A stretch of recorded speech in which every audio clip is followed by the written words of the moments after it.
I treat her like my girl, but she not my girl. Cold as ice, I'm my daddy's son. Lil' mama just my type. Only one night, won't get twice. I made this shit happen right overnight. Only refer to me now as the guy. I just prefer to be overly paid. For all of the days I was minimum wage. Now I'm taking pictures like I'm Johnny Cage. Look at me, hopping the gate. And I made it to places they said that I can't. Man, you should see they face when I walk in the place. Thinking like Michael, like Jackson or Jordan. Remember the day when I couldn't afford them. Lil' mama, she know that I'm someone important. She wanna be. Welcome back. Not the greatest way to start the show. Obviously, over the last 4 weeks, we've had a great lighting of the candle, but we got a new way to start. All 3 Sagittarius men. We got Octavius, who was first. He a November Sag, but November 29th. The Sag, baby. You got Wavy. My birthday was this Sunday, December 14th. And then we got Sam, whose birthday is tomorrow, December 17th. So the way we going to kick this podcast off is a birthday shot for the fellas. So everybody, if you're watching, cheers. Mr. Happy Jose birthday, Cuervo. fellas. Appreciate you. Happy Happy birthday. birthday. Happy birthday. Happy Sag. Hey, happy birthday, fellas. Happy Sag. Hey, stay blessed. Stay blessed, gentlemen. And to every other Sag out there, my brother, his wife, my boy Holden. Man, I got a couple birthday twins, Kelsey and Mike. We got Snow. We got Rob. We got Rob brother. Man, who else? Who else we got, man? And my boy Big Sky. Big Sky, I know you're gonna watch this one day. I think your birthday the 22nd. I'm gonna shoot you a text when that happens. Much love, fam. Lil Sammy. Much love. Lil Sammy. That's Lil Sammy, a December baby. Yeah. He a December baby, not quite Sagittarius. Yeah, but he a December baby. My niece Joy is a December birthday. She's Christmas. So yeah, like I say, my brother, his wife, both same day. Happy birthday to all the Sagittarius. Go ahead. And to Robbie Ray, both your sons, they mini Sagittarius. Okay, yeah. So happy birthday. To all This one's all them half horses out there. Yeah. That used to be the go-to back in school. Yeah. Yeah. Hey, that's how you know you a true Sagittarius right there, baby. And half top, man, half horse. at the bottom. But ladies and gentlemen, let's get to the show. Yeah, Sam. Hey, Sam, he ain't walked that journey yet.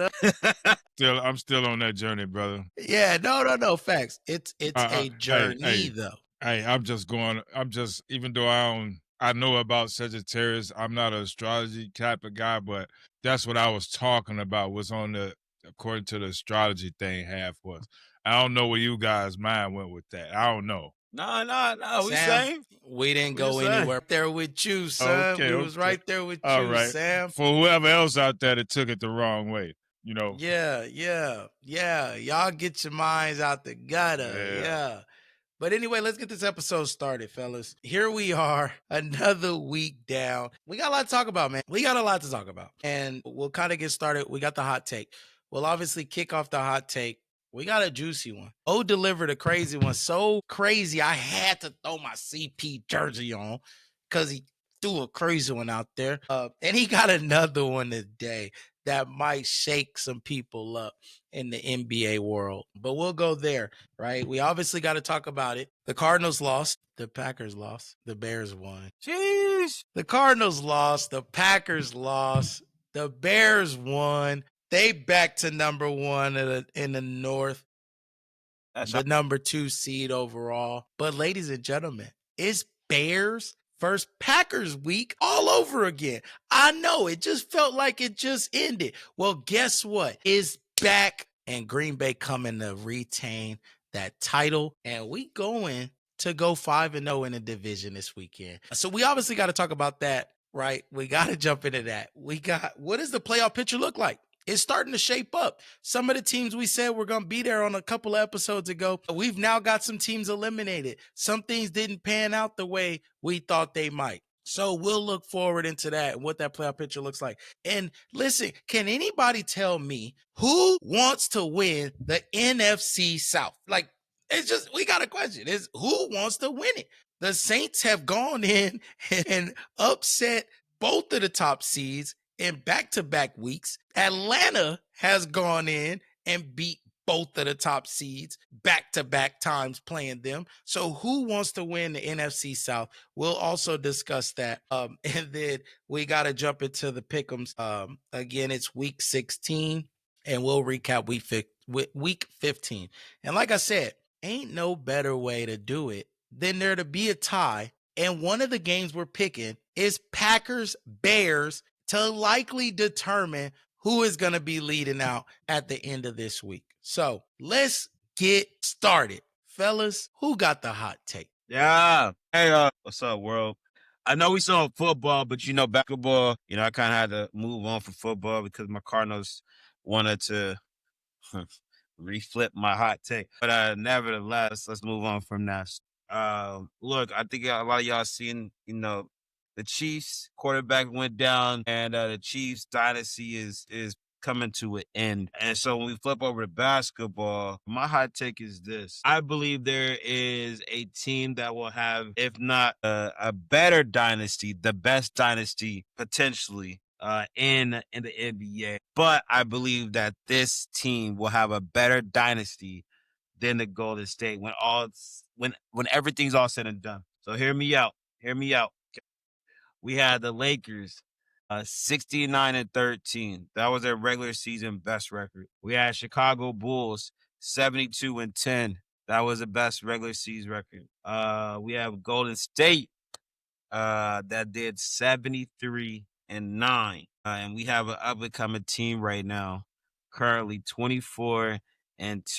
That same team that I'm speaking of, they have a plethora of draft picks. In 2026, they got 3 first-round picks, right? 2027, they got 3 first-round picks. 2028, they got 1 first-round pick. 2029, they got 2 first-round picks. And that team that I think a couple of y'all are probably already starting to understand who I'm saying is OKC. I truly do believe when all things are said and done, OKC will be a better dynasty team than Golden State, right?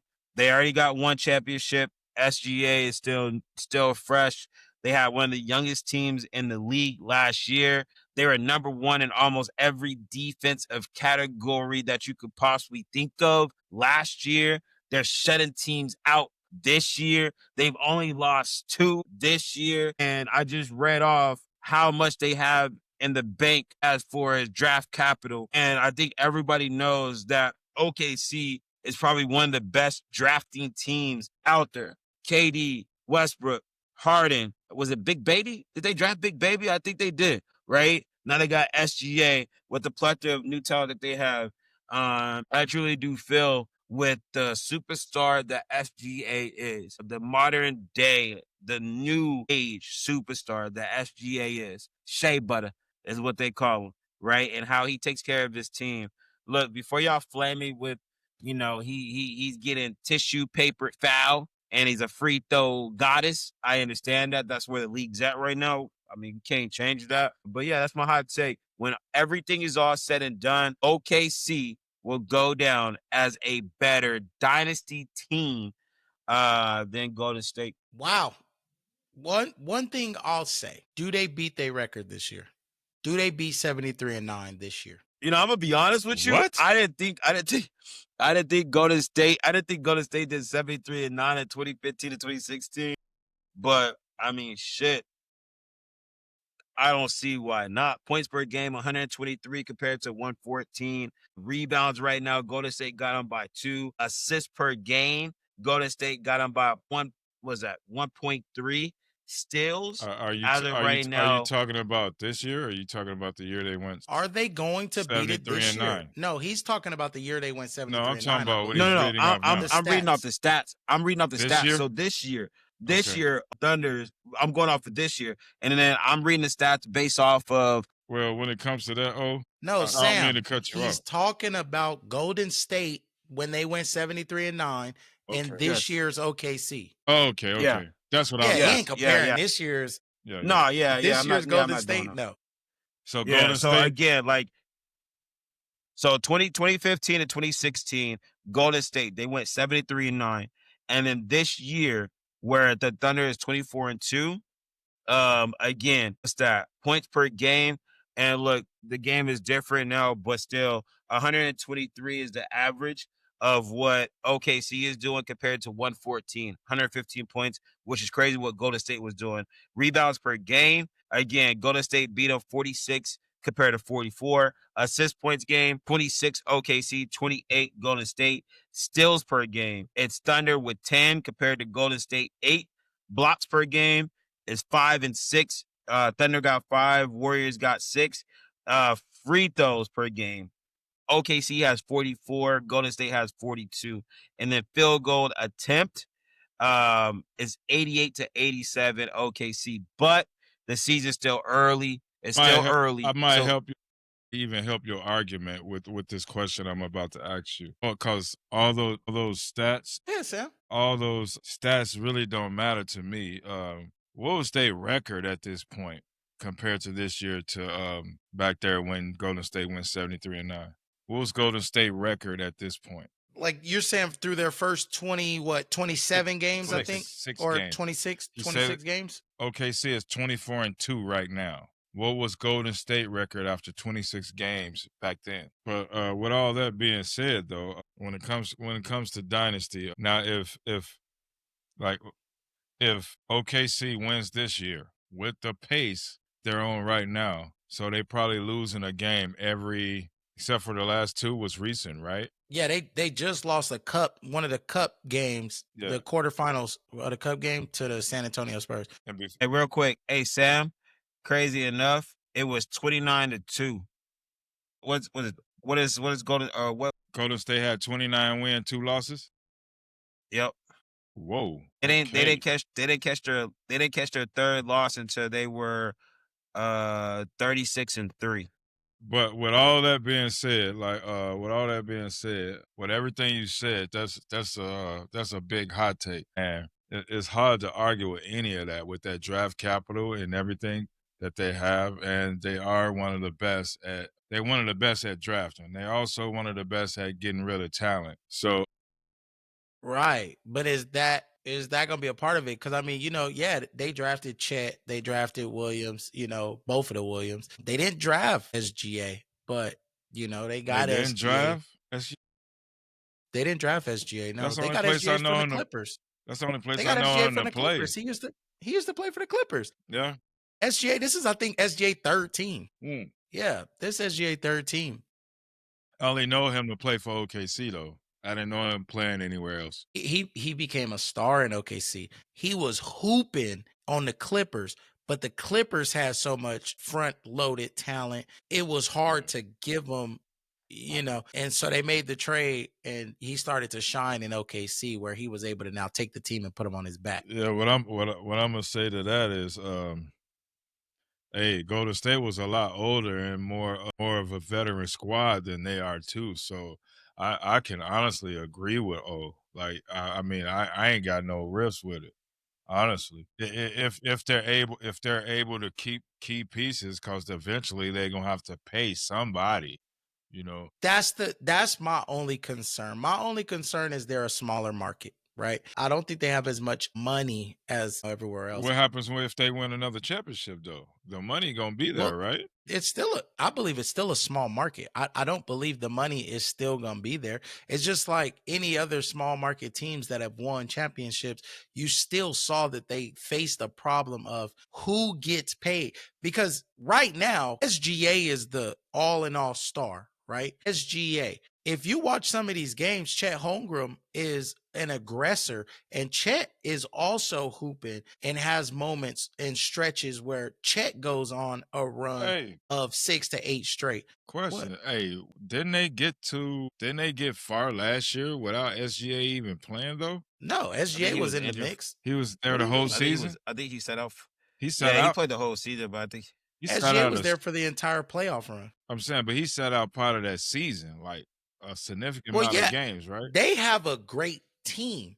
Like, I think they bring team basketball back into the mix, and that's one of their biggest things. And another big advantage that they have is that they are young. So they can outrun a lot of these teams. They can play aggressive defense. They can get back. They can rebound. They can, take the ball away. They can hit the three ball as good as anybody. They can also drive. And I think one of the craziest parts of SGA's game this year, I don't know if y'all have paid attention to it. He's starting to hit the step back three. Who is that? SGA. 'Cause SGA used to be a 2-point I don't merchant. watch basketball until football season over. Well, start watching some basketball because SGA, even like last year, SGA had a lot of inside game. He would make one three maybe a game, two a game. He wasn't a crazy 3-point shooter. I've seen this year SGA doing step back threes and cashing them, hitting 2 to 3 threes a game now. And that's another part of his game that I think is scary to even think about him doing that. So what do you say about Tate? What do you say about it? Golden State got 4 rings. Golden State has had to beat some tough opponents. Golden State, now there are some people that will say Golden State got lucky in some of those instances. Chris Paul getting hurt when they were down 3-2 against the Rockets. That entire playoff series, they had key players getting hurt and going out the entire series. There was one of the years they had to face LeBron and Kyrie Cavs without Kyrie, right? So there were a lot of instances where they kind of had gotten lucky, gotten through some of those tougher teams because some of the star players were hurt or out. Ja Morant was out in some of those instances with the Memphis. Go ahead, Sam. I was going to also say, don't forget, KD joined them after they won 73. Correct. So wow. KD, and that was that KD effect. Yeah, so and I love that you brought that up, Sam. I don't mean to cut you off, but I think that actually hurts their dynasty than help. I understand that KD didn't have a championship ring or anything of that nature, and I know there's some basketball fans that's going to use that as, look, KD wasn't technically a superstar because he didn't have rings, and he came and he joined and he got rings, and when he left, he doesn't have a ring. I get that narrative. Look, I got another hot take about KD that I think I could literally light the whole entire city on fire with, but I'm gonna let that one wait for a little bit because that's gonna set some shit off. But nevertheless, without KD, I don't even know if they would technically even be considered a dynasty.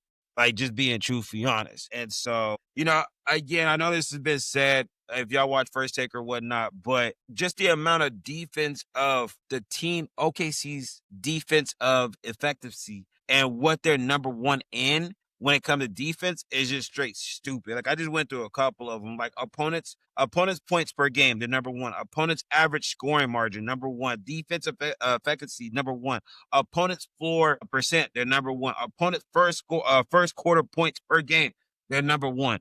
Opponents second quarter points per game, they're number one. Opponents third quarter points per game, they're number one. Like, it keeps going. Like, their defense is just ridiculous. But the only reason why I think there would be a big argument about this is because, like I was saying before, the entertainment value, it will come into play once everything is all said and done, right? And sadly to say, OKC just isn't that entertaining to watch compared to Golden State. Right? Like, Golden State they changed kind of the face of basketball in a way. So I think that would be it depends on what type of person you are. True. I love defense. I love for to see a team walk into an arena and they average 130 points a game and they end up only scoring 89. I love that. That means everybody on the floor is coming together saying, look, we gonna stop them. You know what I mean? Yeah. Oh, ain't nobody out there playing 80%. Everybody putting 110 in. We going at you. If you beat us, you gonna give everything you got, cause we giving everything we got.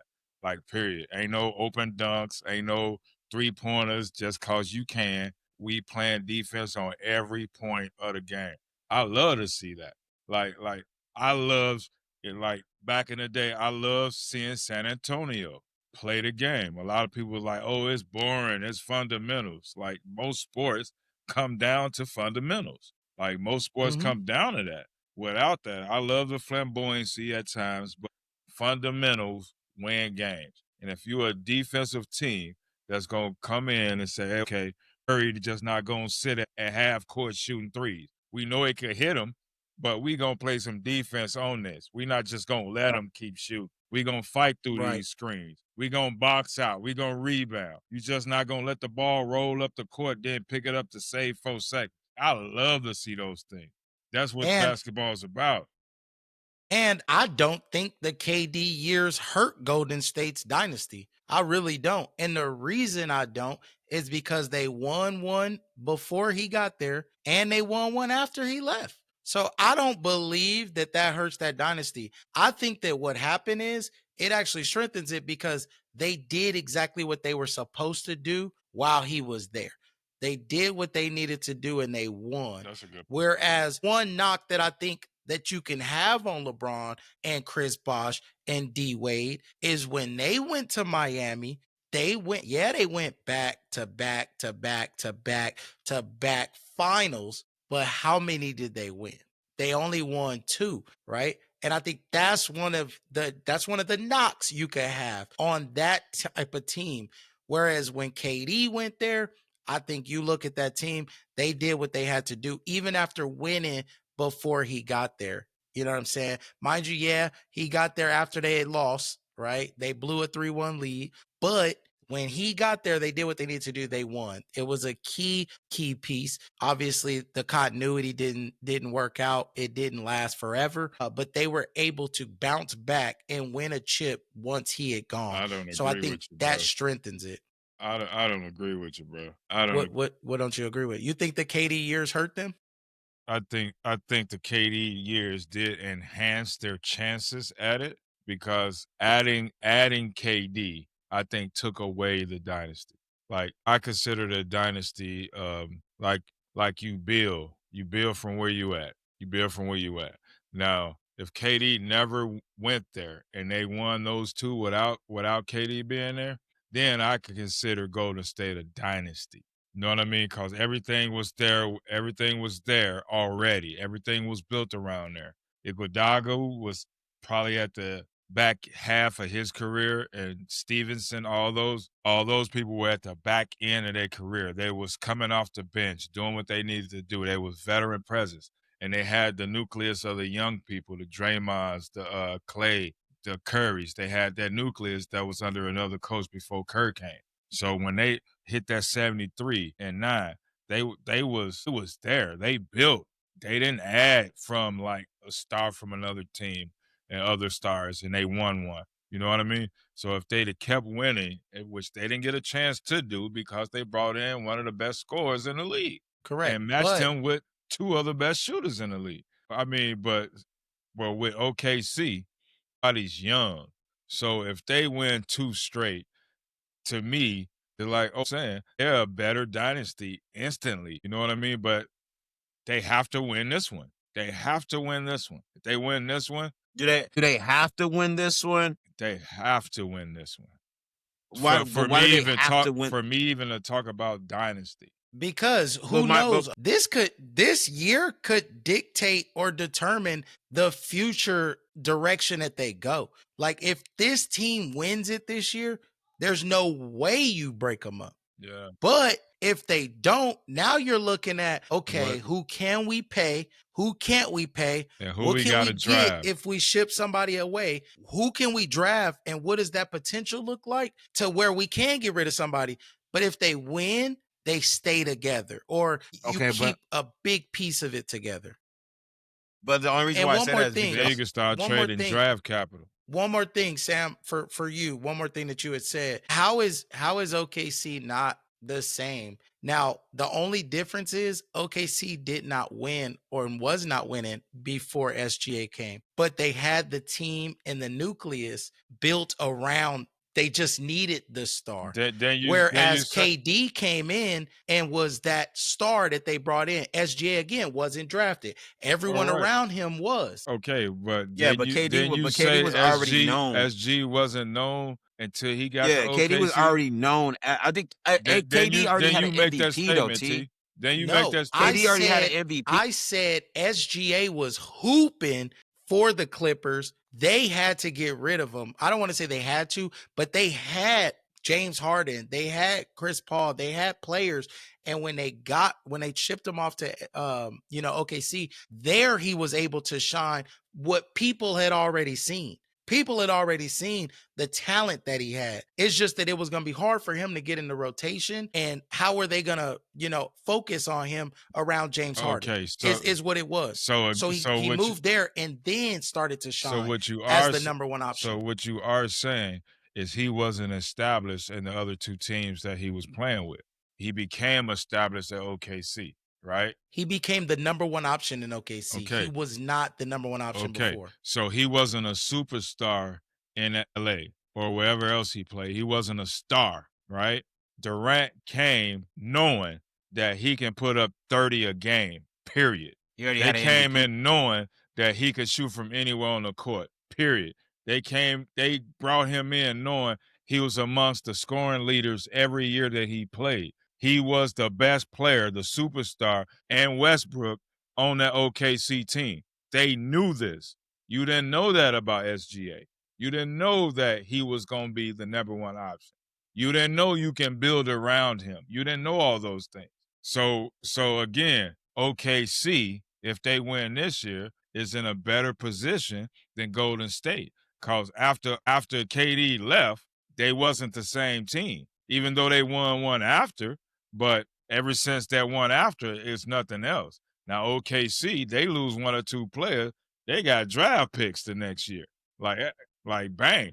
Golden State ain't got that. I think the draft picks absolutely make them, one of the scariest, prominent and scariest future teams in the league. Yeah. And when you look at the West, right now, their two losses come to two West teams, Portland and San Antonio, also two playoff teams. Now, can they beat them in a series? That's the difference. There's still the Luka Lakers out there, Luka LeBron Reeves Lakers out there, right? You still have other teams in the West. Again, this team has beaten them all, or the majority of them, and has dominated in most of those matchups. And the trade deadline ain't happened yet neither. Correct, but I don't think OKC's trading. I think OKC I ain't talking is in a about great them. position. I'm talking about all the other teams. Yeah. I just think OKC is in a great position. I think right now you got the Minnesotas of the world. The Grizzlies might do something, might shake in there. The Clippers, I think, are done, and Ty Lue needs to be fired. I don't understand why he's not gone already, but I think that there are some other teams that might be able to challenge them this year. And again, like we said, if they lose, it's going to completely change the dynamic of the team, which is going to suck, because I think they have a great chance to be great with the team that they have. If they win it all this year, yeah, man, you could look at 3 in a row potentially, because you have to think, who will challenge them? Okay, but hold on, pause real quick. So, because y'all keep saying if they lose this year, like it's going to be shaky. But y'all got to remember, Golden State won in 2015. They lost 2016. And then they went 2017, 2018. So, and again, I understand they picked up KD, but I get it. But still, just because they lose 1 year doesn't necessarily mean that the dynasty is over. Who's to say? This is what I said, I think, maybe 10 episodes ago. It's all situational based. And what happens? We don't know what can happen later down the line. For an example, and I'm going to knock on wood, but let's just say they get into the playoffs, they go deep into the playoffs, SGA tears his Achilles, because we've been seeing that happen with all superstars. Do they blow up the dynasty just because of that? Boston didn't do it. That's a hard question to answer, though. But I'm just saying, though, you can't just put it in a box and just say, if they lose this. But the way you saying it, though, whoever wins the championship, first one, you then start saying, is this a dynasty? You know what I mean? Well, no, I'm not saying just because. No, I'm not saying just because they win one. I'm just saying based off of their draft pick power, based off of how they pretty much almost dominated last year, how they started this year, I see them being a better dynasty than the Warriors. And again, you guys are saying, well, if they lose this year, things could change. They might have to rebuild, which I'm going to say no to, because again, who knows how they might lose? Who knows what could potentially happen?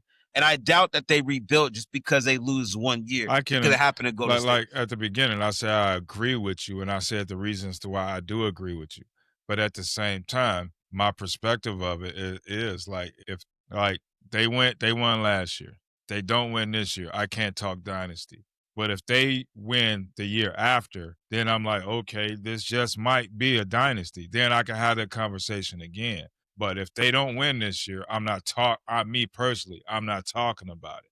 You get what I'm saying? Yeah, and But it's hard to say yeah, but if they better than Golden State Yeah. without the championships. right, so if Because that's everybody's gonna come back and combat you with that. Yeah. That literally win one, lose one, win two, lose a couple, win another. then you're back in But a you dynasty. proved that you could do it without KD, which was everyone's knock on them.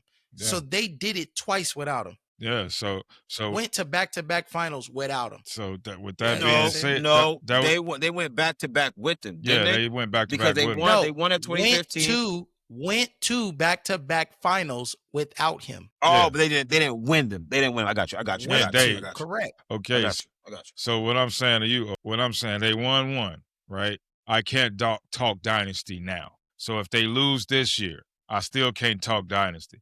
They come, Wait, pause real quick. What if they make it to the finals? What if they make it to the finals and they lose Game 7? Can you still see it though? I'm just asking. yeah, if they come back and win it in their third year, then I'll be like, okay, yeah, this is serious dynasty. Then they win again. There's no argument. They're better because they didn't go out and trade for a superstar, find a superstar that was already known in the league. Then I say, yeah, they're better than Golden State because if they won last year, if they win this year, I'm immediately talking about dynasty. Doesn't matter what they do after that. They can lose the next Correct, one. because you can't. Because I can actually sit here and say that's a dynasty. Like they fell off this year. Wait till next year when they get those couple draft picks. You get what I'm saying? But if they won last year, they lose this year. I got to step away from that conversation. If they come back the year after 2028, win it.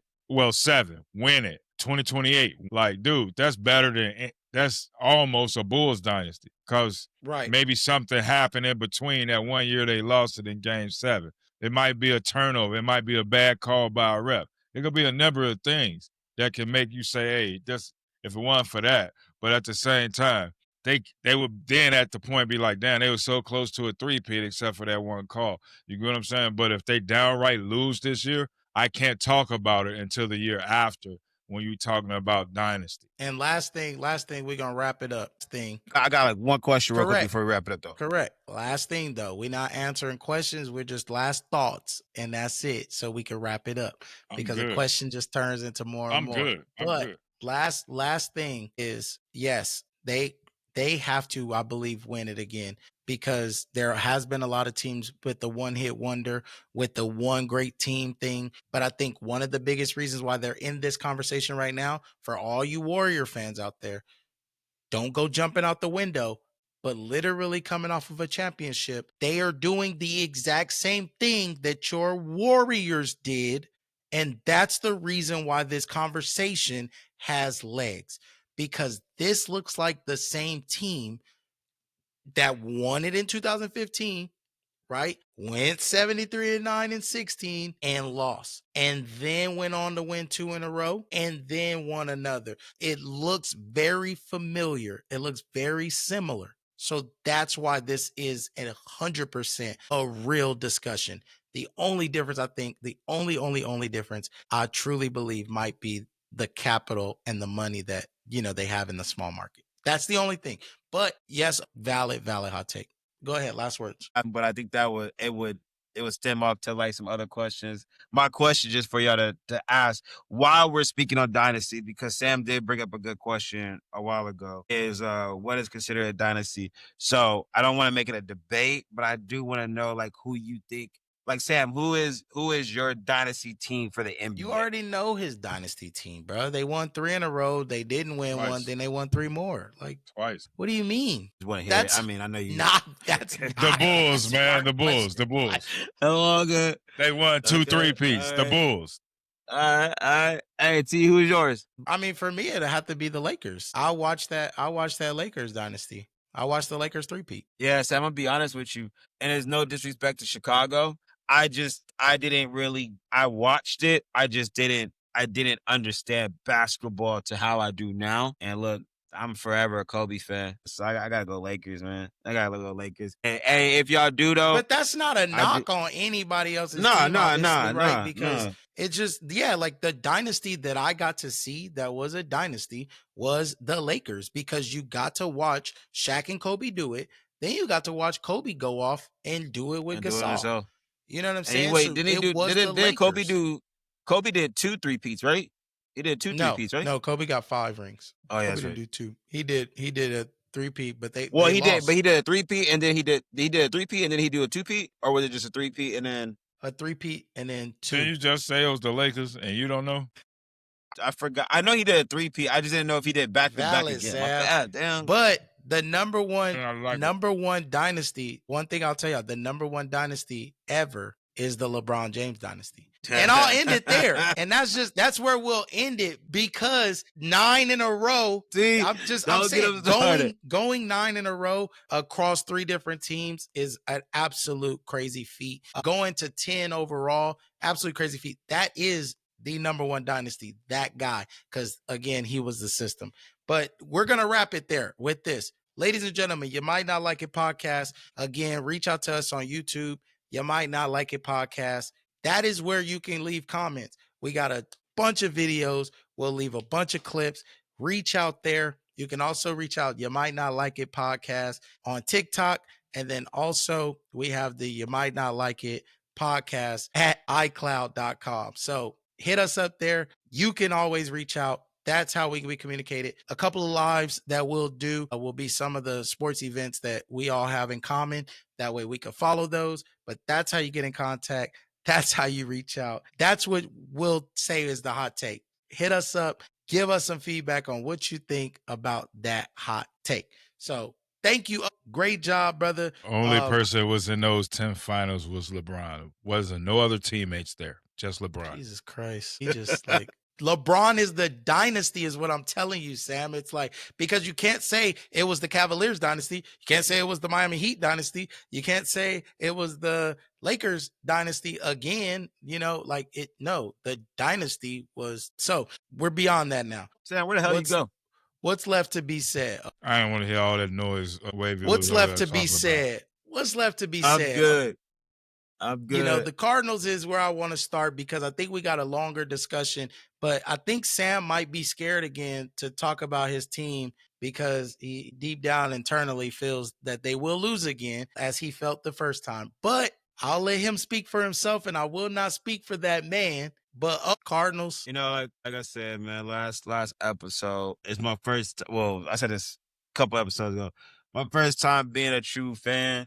I got my fan gear and everything of that nature. And now I understand it's a bittersweet moment when your team lets you down. I think, Sam, you've been there for a while, right? And now you getting to reap your rewards. I'm not trying to stick you. I ain't trying to, don't come at me, Sam. I'm just saying, don't come at me, Sam. But you've been there for a while, and now you reap your rewards. Your team is doing your damn thing, right? But you had to live in that turmoil for a while, and that's where I'm at. I'm living in that turmoil. I did say 11-6, and they went backwards. But not truthfully, man, like, we started off good. And I truly do feel that we deserve to be in this conference. So, look, I know the Rams and Seattle and the 49ers are looking like unstoppable trains. But I truthfully think we just caught the early injury bug early, and we were never able to catch rhythm and do what we need to, because a lot of these teams that are playing well, we battled with them. Like, we literally, the only team that really blew us out was the Rams and 49ers. No, but I think that's after we were so beat up and the memorial was gone. Season's over with. I think right now is just to see what Jacoby, I call him Jacob when he don't really know how to play well, but Jacoby, when Jacoby is what he's about, I don't feel that he's going to be our starter next year. I really don't. Like Sam said, he's a backup for a reason. And so I definitely would love for him to be our backup and look if he can improve on closing out his game, maybe first. But, we definitely need another quarterback to do anything next year. If we don't draft a quarterback to at least incite us for the up and coming seasons, we cannot throw the house at Jacoby. We just can't. If we do, we're middle of pack team every single year. I'm just being real. He is a professional backup. So Sam, you was right. He's a backup for a reason. I mean, again, they don't have no fight in them. They got blown out with no Vaseline last Sunday. So I'm done watching the Cardinals. There's no point at this point to watch them. But I still represent. I still will talk my shit when I need to. But the season's over with. You know what I mean? Only beautiful thing I'm looking for right now is my fantasy league of being in the playoffs and this football sheets. And T, don't forget we gotta do these football sheets. But that's it. I know. Do you want to hear like a crazy stat though? Like a crazy stat for the Cardinals. Out of the Cardinals, tenure as a team, they have only made the playoffs 11. Like I was somebody, I don't know how I came across this stat, but like from the entire Cardinals history, they've made the playoffs now just from being the Arizona Cardinals or the Phoenix Cardinals and into Arizona Cardinals was 1988. 37 years. That's 37 years of, the Phoenix Cardinals.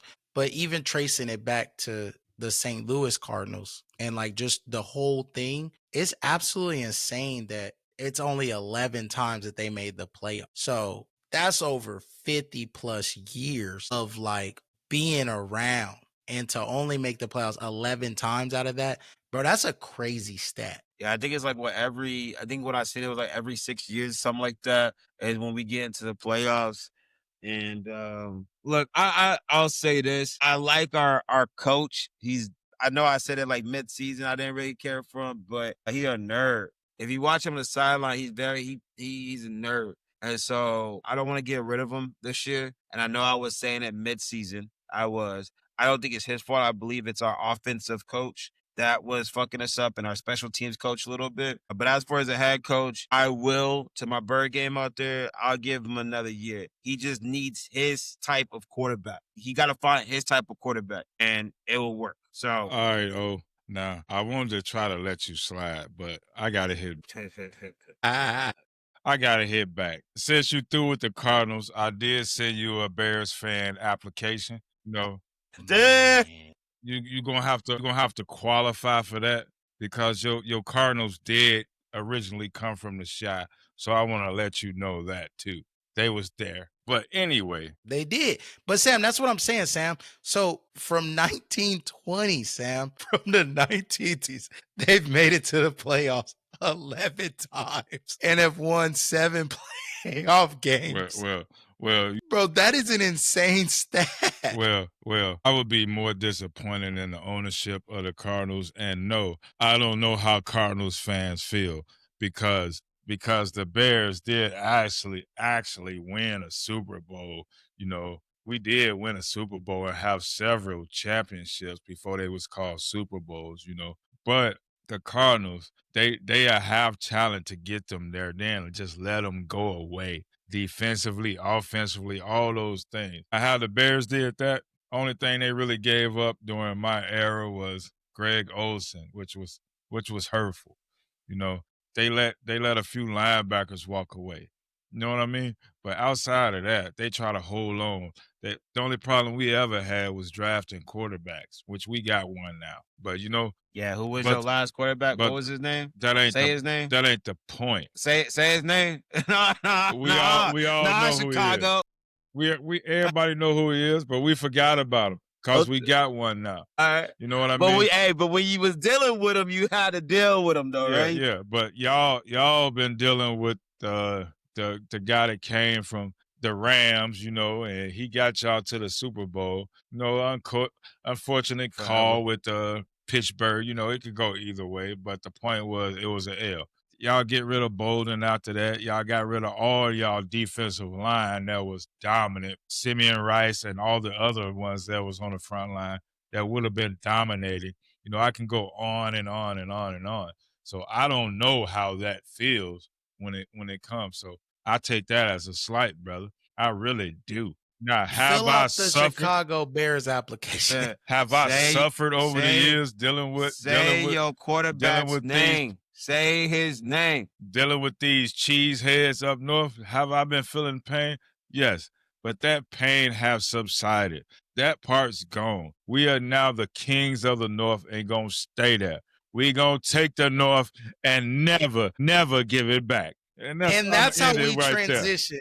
And that's how we transition from the Cardinals to Packers at Bears week. That's how we transition, ladies and gentlemen. Sam saying that a shift has happened. Brother man, if you call winning one game out of the last 7 a shift, I don't know what kind of shift you feeling. But listen, hey, you can say what you want to say. You can say what you want to say. But guess what? You can't start a race until the gun go off, right? Once that gun go pop, that's when you start a race, right? Now, you can't say I can't take one win. And the last one we lost, but we're about to go. The last 3 games that we play against each other, the third one's coming. The last 3 games, we're going 2-1, period. So the transition has happened. You know, leading up to our first Packers Bears week, there were a lot of fans like, oh, we're already 1-0 in Lambeau this year because they beat us in January in a game that didn't matter to the Packers because we were preparing for the playoffs. In a game, Jordan Love didn't play the entire game. Stop making excuses. In a game, Jordan Love didn't play every game. Nobody cared. You don't let up for a rivalry. That's not true. The backups cared. But Green Bay needed to prepare for a playoff game. And we weren't worried about the Bears. Now, they beat us. Kudos to them. It was their Super Bowl. That's why I always get confused when everybody say Green Bay Super Bowl is beating the Bears. That is the most insane thing ever. Do you know that there is a chat or group or whatever you want to call it that tracks every single time the Packers lose and the Bears win? If Green Bay wasted our time, I got a question. Just made me hurt my damn neck. I got a question. I got a question. Since you talking all that smack, you just made me hurt my damn neck too.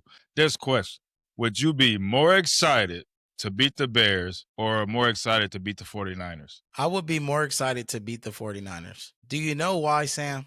Because I know that if I beat the 49ers, we're going to the Super Bowl. If we beat the Bears, they just call us bullies. If you beat the Bears, you just go to the first round and lose. That's the difference. They call us bullies if we beat the Bears. If we beat the Niners, they call us NFC champions. I'm just saying, that is the trend. That is literally what it's been. That's the old days.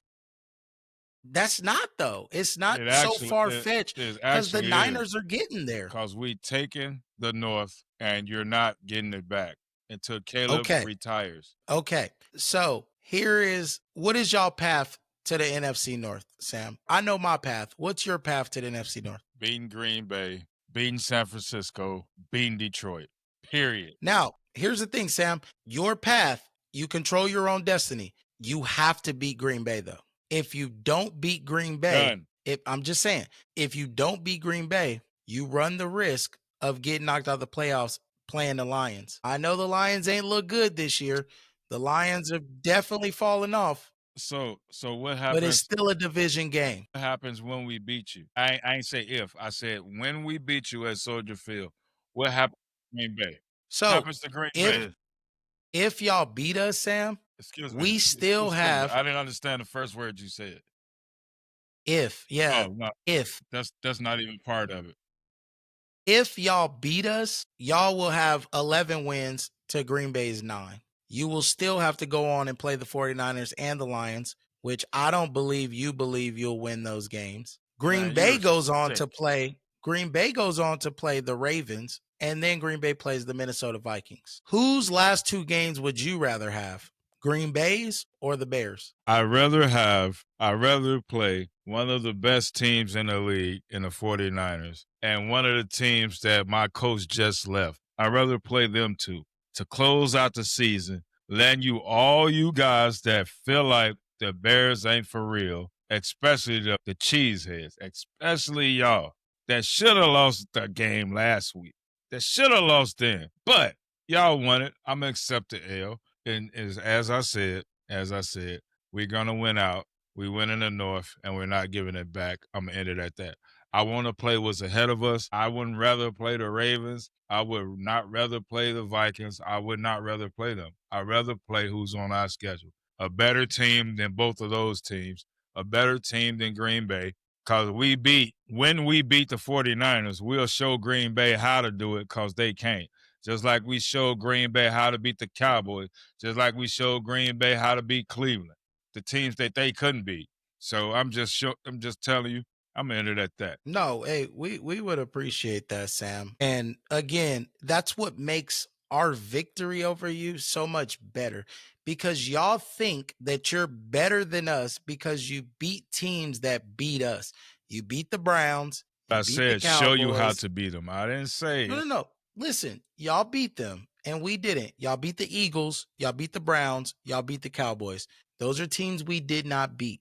And y'all did, Sam. So why couldn't y'all beat us? And that's the thing. When you gotta play us, politics. you gotta see us. And that's the difference. So y'all couldn't get it done, but y'all can root for everyone else that beats us. The Broncos won. Bears fans rejoiced. Guess what, Sam? Y'all could have lost. Green Bay wouldn't have gave a damn. We would have been worried about playing y'all That's this a week. lie. That's a We lie. could care That's less, a Sam. lie. Sam, Green Bay fans are not bothered. Like I said, Aaron Rodgers has ownership stake in your franchise. He playing Pittsburgh, dog. Do you realize, Sam, that there has literally been a decade He where playing I've not Pittsburgh, had man. to worry about the Bears beating Green Bay? He playing And Pittsburgh. I'm gonna give you something great here, Sam, because everybody's talking about Green Bay. Green Bay, Green Bay, Green Bay, right? Everybody's talking about how Green Bay is done because of Micah Parsons is out, because Christian Watson got hurt, because we're missing 2 offensive linemen, right? All of this stuff. But do you know the good thing about Green Bay fans, Sam? We don't complain about that, because the last time the Green Bay Packers went to the Super Bowl and won it all. And yes, guys, this is another season of destiny moment here. Another season of destiny moment here. 13 players lost that season to IR. Same thing. Everybody complaining. Everybody worried. The old man, Aaron Rodgers, gave everybody one word, and it became something to live by. And that word was this: Yeah,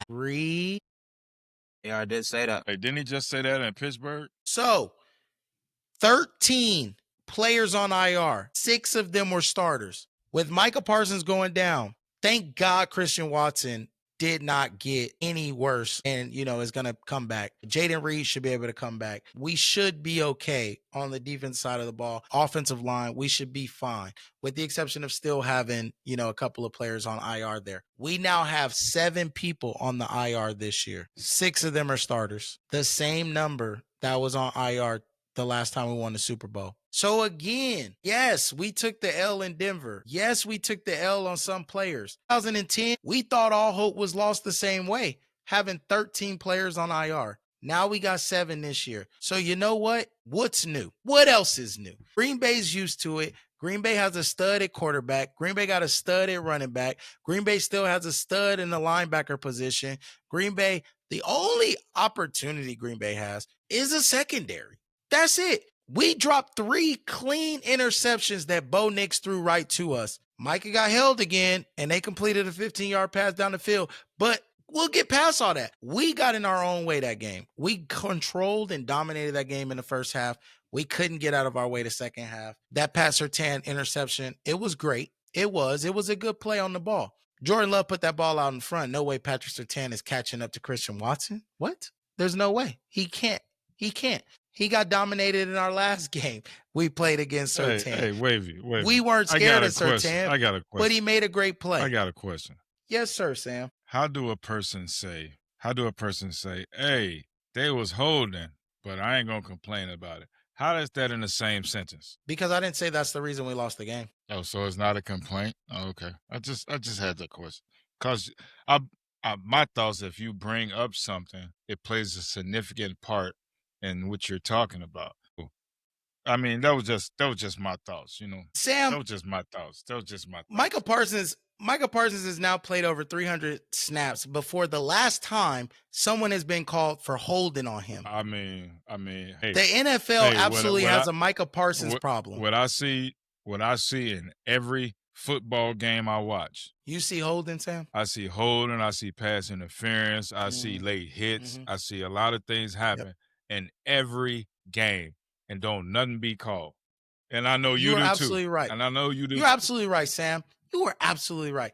But every single play, do you see a player's arm wrapped around the other's neck? Or do you see them holding from the outside in? They're holding when like you watch this. the game, do you actually watch this, the do you? Do you actually watch? Do you see this? Do you actually, if you key in on the offensive line and the defensive line, you see face masks, you see clothesline, you see bites on the leg, you see trips, you see grabs, you see grab back of the shoulder pads. You see all these things happen. Everyone don't get a call. Like I see Khalil Mack get hold when he was a Bear a whole bunch of times. No call made. I didn't seen the Watt brothers get held completely, wrapped up, grabbed by their ankles with their back turned to the ones that were blocking them. No calls being made. So these things happen. I've seen Myles Garrett get held several games. Like completely held, tripped, hit below the waist, grabbed by the back of his shoulder pads, and none get called. I done seen it happen. So I mean, I guess I'm getting off topic here, Sam. It's Packers Bears week.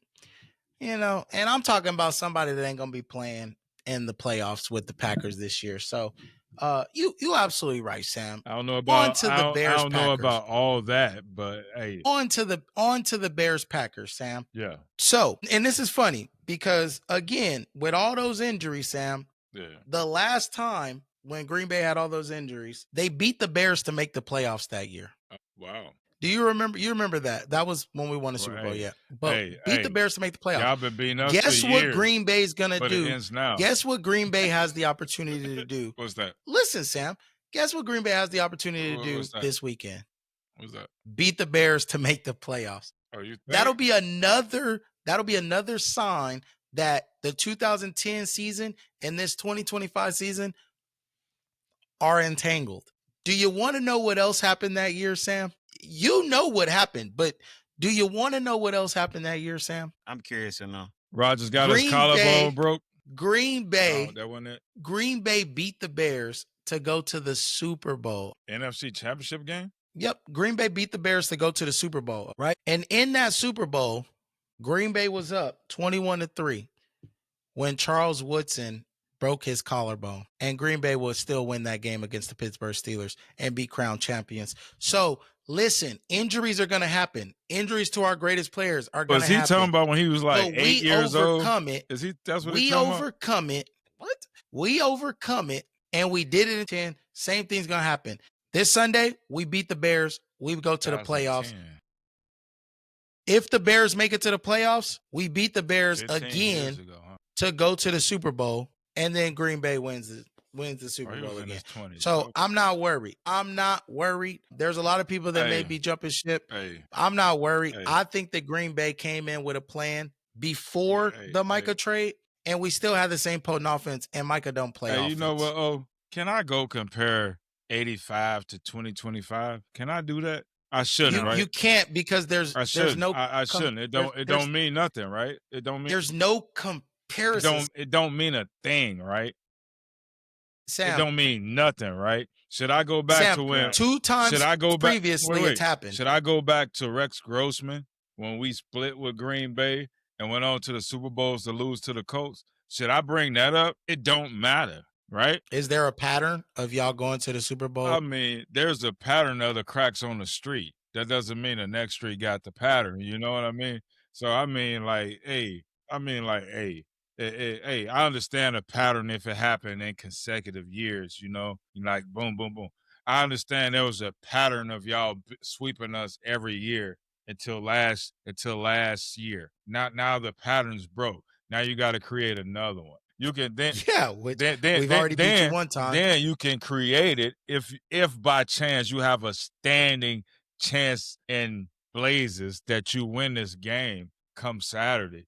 which I know you're not, you know you're not, and all the cheesehead know you're not going to do it. How about this then, Sam? Let's pivot. Why does Green Bay not win that game? Because y'all don't have a standing chance and Blazers to do it. You But don't. what are y'all gonna do? We're gonna beat you. Why are y'all gonna prevent us from winning? Because we are who we are, and you are who you are. If we stick with that logic, we have always been better than you, so we will continue to be better than you. Until now, like I'm giving you that. I'm giving you. You will always beat us until now. Okay. You got it, Sam. Like to be honest with you, you're worried. To be honest with you, that don't tell you I'm worried. To be honest with you, I'm a firm believer there was never a rivalry because when somebody dominates you, there's no rivalry. It's mostly of the fans. But now you're not dominating. You're not dominating. You're not. You're absolutely not dominating. You're not dominating. But you saying dominating you or dominating the league? They have been beating us over the years. They have been beating us. So that ended the rivalry. A rivalry is you win, we win. You win, we win. You win, we win. That's a rivalry. Green Bay have separated themselves over the years from us being a rivalry. I admit that. But now the only rivalry between the Bears and Green Bay is the fans. But now we're the kings of the North. We're going to stay that way. Period. Even if they have the slightest chance to beat us for the next 10 years, they have no chance. Period. We're not supposed to be where we are right now. We're not supposed to be there. Even according to me, I said we was 9-8 for the season, right? Beginning of the year, I said we go 9-8. First year head coach, new system for our quarterback. Our defense is all right. We done got better. You know what I mean? So, but all that being said, your boy been in the league 6 years. They still ain't got past the first round, maybe second round with Jordan Love. That's as far, that's his ceiling. That's as far as he gonna take him. He done had his time. He done follow the Hall of Famer. That guy followed the Hall of Famer. They're regular season quarterbacks. Period. Yep. Period. And again, Sam, and this is exactly what they were saying about Aaron Rodgers and his time. Yeah. When Aaron turned a regular 27, season quarterback. When Aaron turned 27, he got one when it was 15 years since Green Bay's last Super Bowl. He got one Super Bowl. They were saying the same thing about Aaron Rodgers. He got one. And what did he do? He got one Super Bowl. Brady's son was 7, and they compared the two. He's a regular season quarterback. Oh, you a Patriots fan now? No, I'm a Brady fan. Oh, because the Bears ain't got that many. I'm a Brady fan. Hey, fantastic. I'm a Brady fan. You want to hear another interesting fact about the Packers and the Bears? I'll give you another one, I'll give you another one, You'll like this one, I'm listening. The Bears' record against Green Bay before Brett Favre's arrival, they were 81, 57, and 6. You would imagine the Bears only needing to beat us 19 more times to get to 100. That feat would be easy to accomplish, right? Well, Green Bay was the first to have 100 wins against the Bears when they had an 81-57 lead. He's still going back. Like so when you talk about dominance, what he should have said. That's what he should have said is Matt LaFleur is 12-1 against the Bears right now. That's what he should have said. He gonna go back to before there was Super Bowls. No. What he should have said is they coach right now, today, is 12-1 against the Chicago Bears. That coach. That's something that doesn't need to be stated. That coach, with and without Aaron Rodgers, is 12-1. All right. His record against Ben Johnson is 6-2. And you know, it's not 6-2. Yeah, it's I feel like you got that the wrong way. It's 2-6. Right? It's 2-6, and he just got his second win against Ben Johnson. Against Ben Johnson. He was 1-6 against Ben Johnson until last week. What? Wait. Ben Johnson been a head coach that many games? No, as the offense coordinator. So against Dan Campbell, the head coach. I mean, you said the head coach had that against the Bears, so I don't I understand said how an against offensive Ben coordinator is Johnson, now getting as Ben wins. Johnson, who is the offensive coordinator coach for the Chicago Bears. But No. Matt Fleur is 1-0 against Ben Johnson. 1-0. Correct. Yeah. 1-0. But Ben Johnson, hey, it felt great to sweep. I mean, think about this, Sam. With Ben Johnson, the Lions were good. Without Ben Johnson, nobody's scared of him. But the Bears are also 1-1 against Green Bay with Ben Johnson. So I'm not scared of him. about to be 1-1.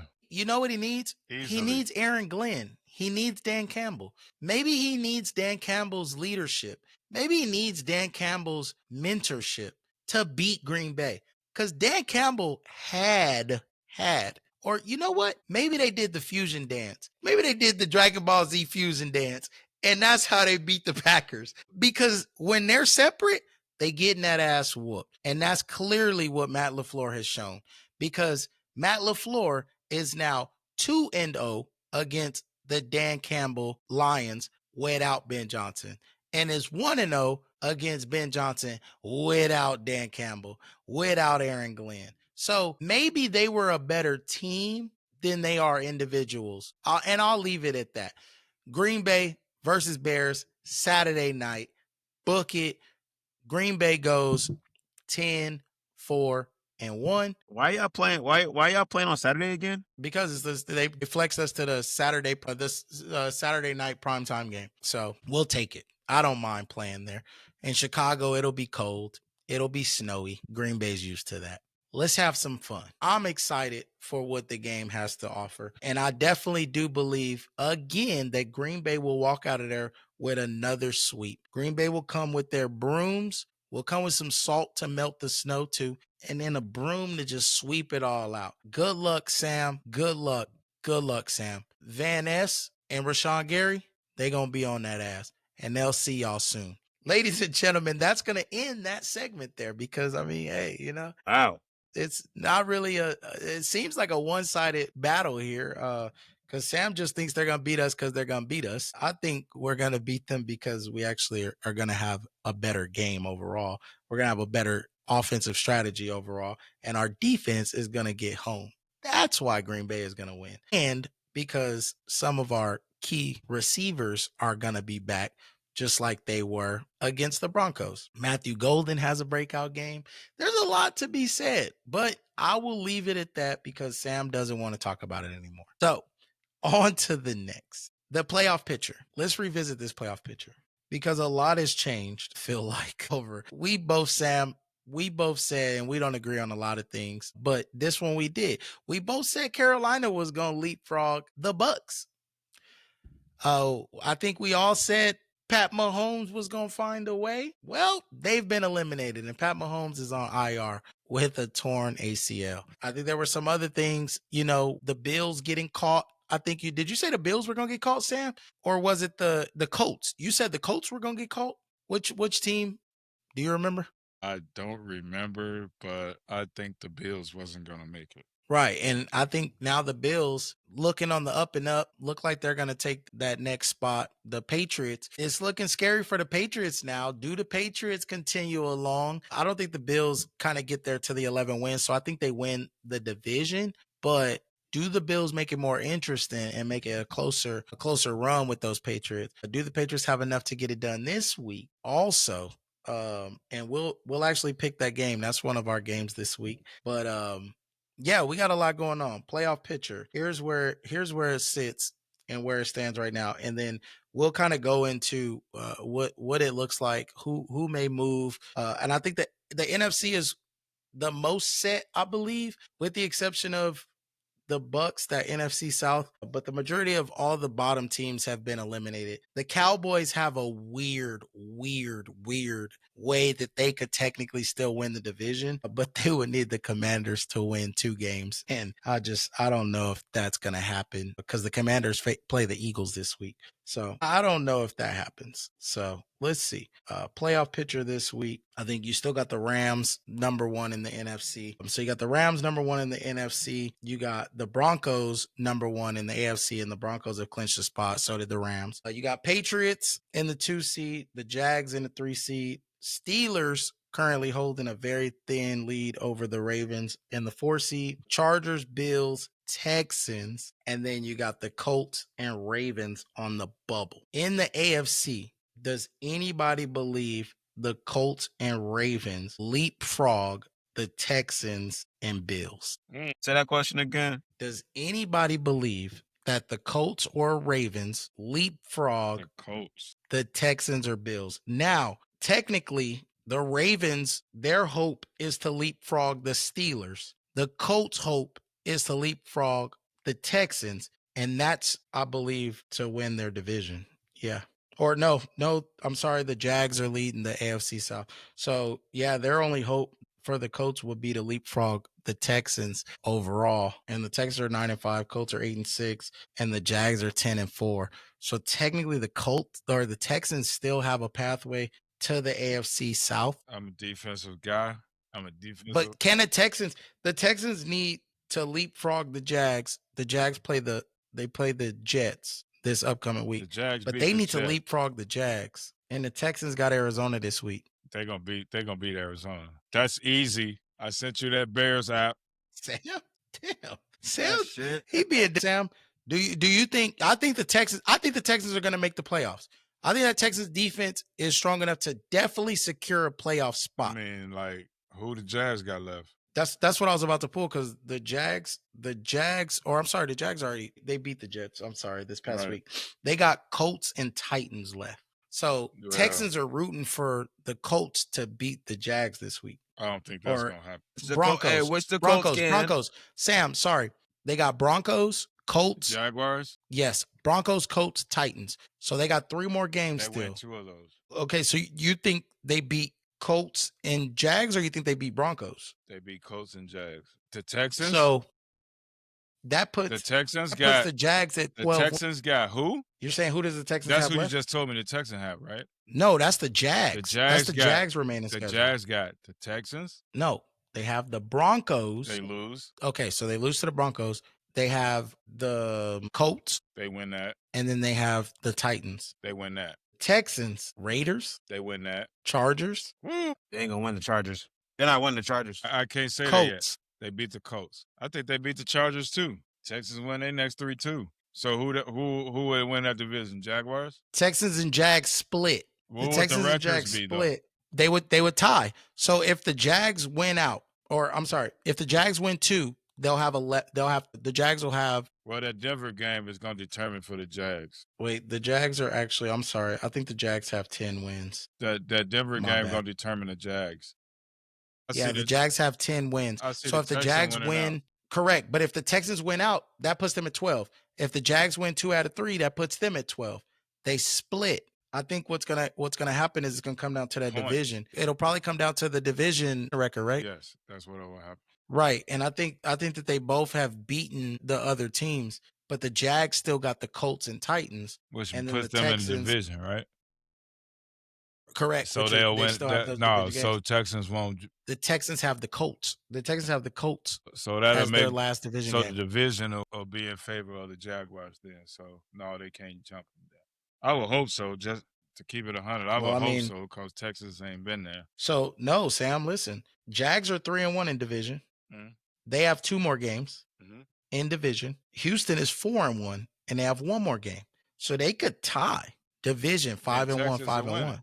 Because I think the Texans gonna win out just because of defense. Yeah, but the Texans will be 5. They'll both be 5-1 in the division. So I think it would come down. It would likely come down. Not in that division. Okay. It will likely come down to differential, which right now Houston's winning that differential. So they may lead. They may win that tiebreaker and take the division. Points? Mm-hmm. Yeah, they got a plus 95. They got a plus 95 differential versus plus 84 for the Jags. So yeah, I mean, when they played them, they put up. I think they put up like 36 on them. I think that all determines that Denver game. What the Jags do against Denver? Yeah. If the Jags can somehow upset Denver, then they win the division. I think the Jags win that division. Yeah. But yeah, that's what you got. I mean, you got everywhere except for the AFC South. 2 of the 4 are eliminated. Yeah. In the AFC South, 3 teams are alive. And the Colts, Colts. Carolina might sneak up in there though. Carolina's in the NFC. Carolina not Colts- eliminated though. Carolina's in the I know. NFC.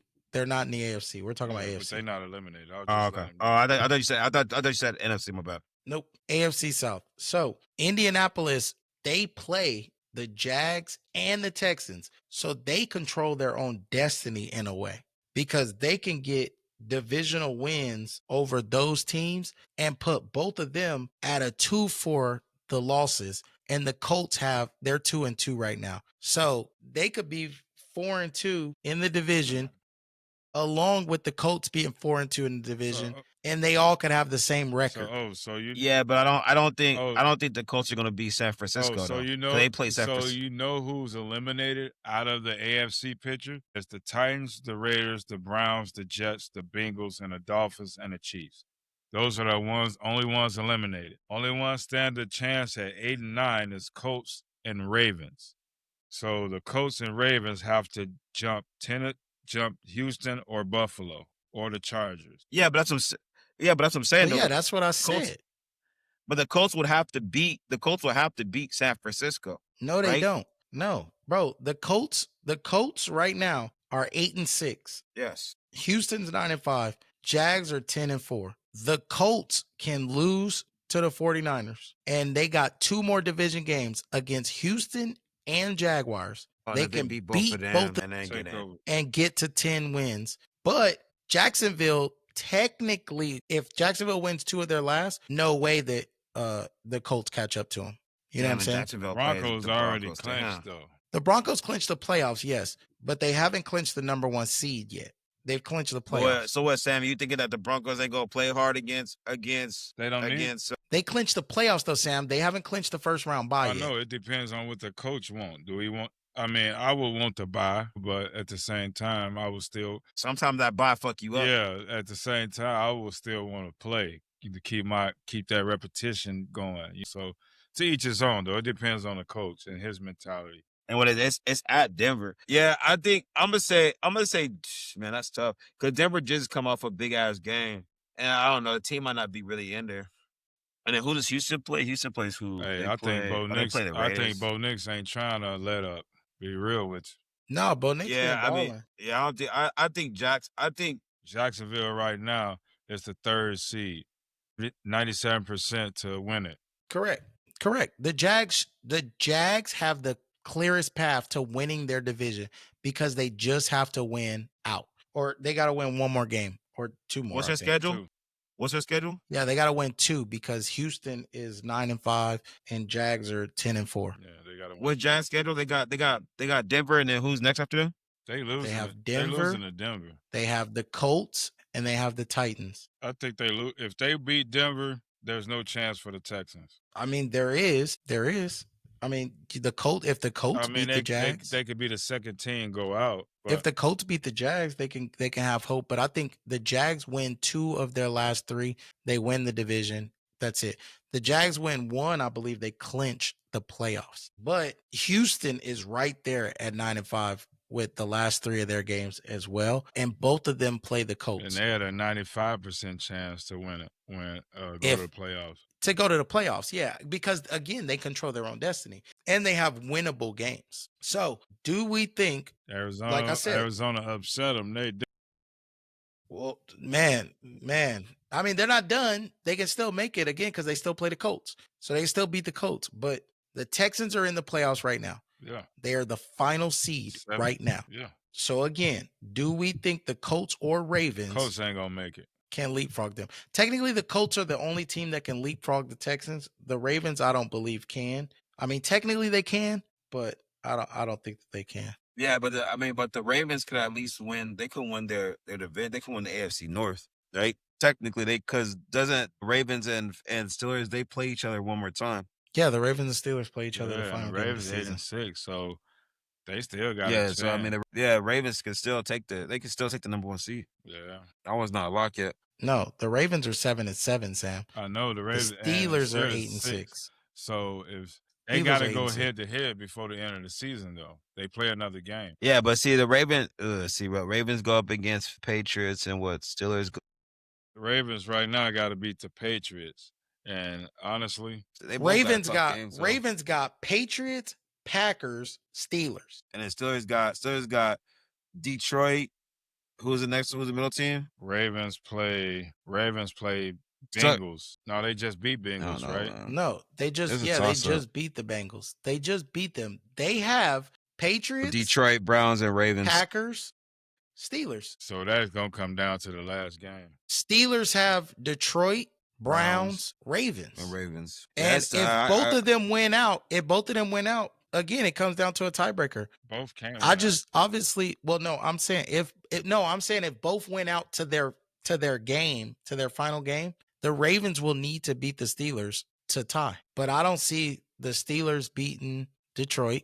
They can, but I don't know if I see that. I think Detroit might still be a better team, even though they're falling off. But the Ravens have a chance to beat Green Bay, but I don't. What Ravens team shows up, and that's been their problem. If the Ravens lose one more game, they're out. As long as the Steelers win one game. You put that much on. Yeah, I don't even know, fam.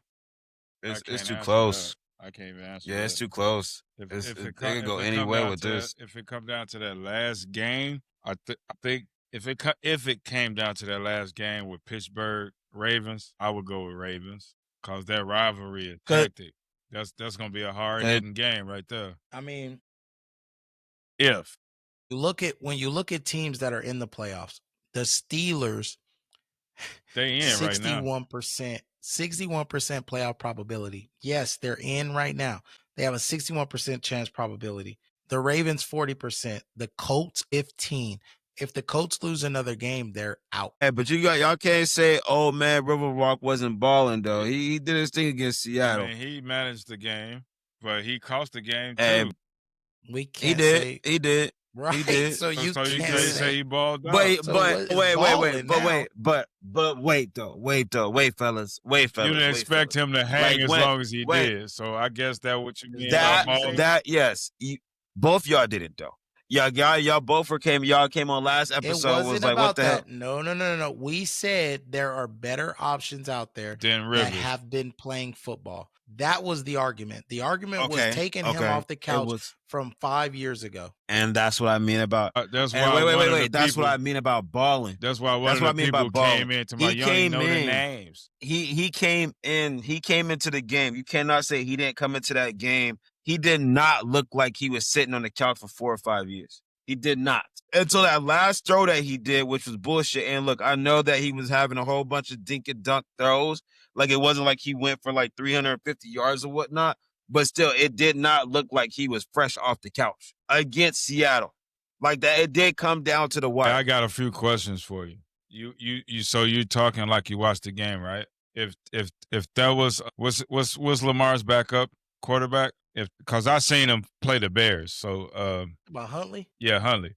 If that was Huntley, was there a situation to where if Rivers had legs, he could have got out of that situation before getting hit?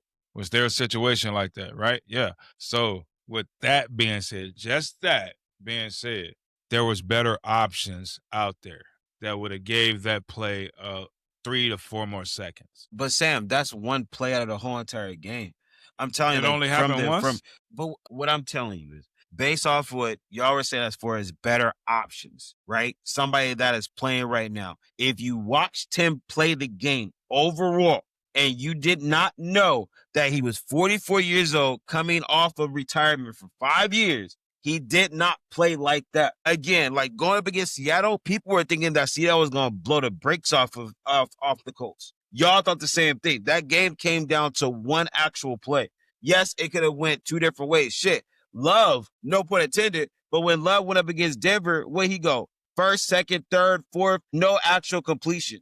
So what's the difference between at the end of the game? At the end of the game. Bruh. At the end of the game. Bruh, At the Phillip end of the Rivers game. went 18 for 27, 120 yards. Jordan Love had almost 200 yards in the first half. Bro, stop comparing them. I'm talking that. about the last fucking game. The last time of the game. The last That's quarter. what we're talking about. The last... He threw pass at the last time. When the game was in his hand, he threw it away. When the game was in Love's hand, what the fuck did he do, T? Nothing. He didn't do a damn thing. He didn't complete a pass, did he?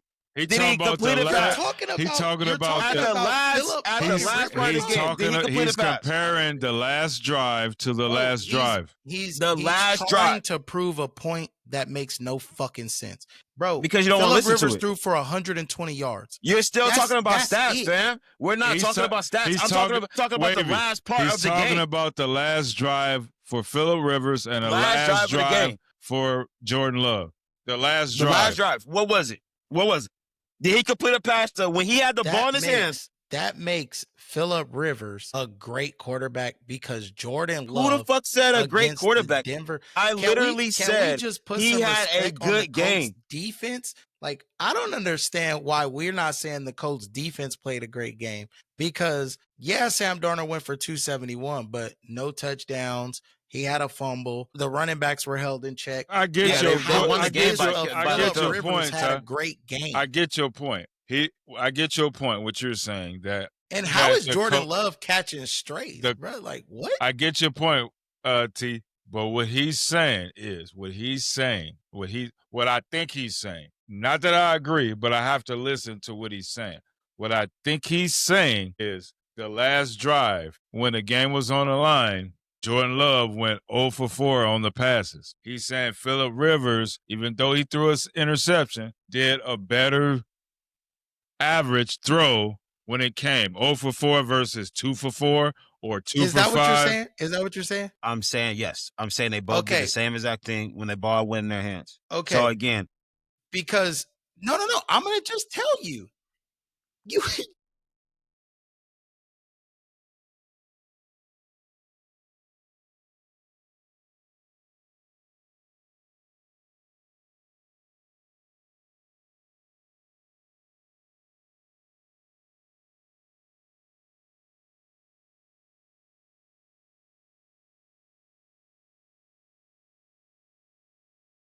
The game for him.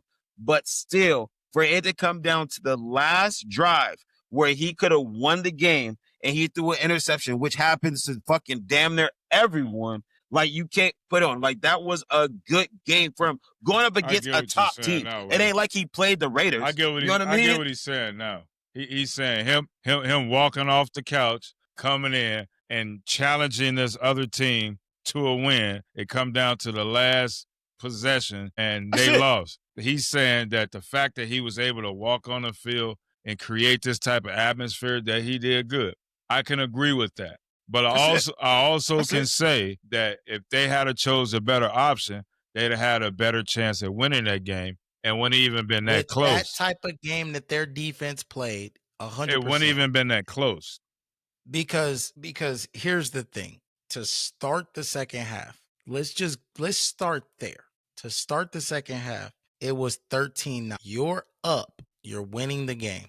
13-9. Punt, field goal, game and an interception. So you went from winning 13-9 to now in the fourth losing or still winning 13-12 and then losing with 5 minutes left 13-15, going down, getting a field goal and answering after they kicked the field goal, which was great. 7 plays on a short field, 7-play, 26-yard drive, and then turn it around. Your defense gave up a field goal. And then after they gave up that field goal, you had one play and it was an interception. What was Joe Burrow's record, or what was his drive last game? Last game? What was his? Joe Burrow. Yeah. Bro, just go look at it. You caused this, Sam, because now you got him thinking that he could fucking compare Phillip Rivers to Joe Burrow. No. Listen.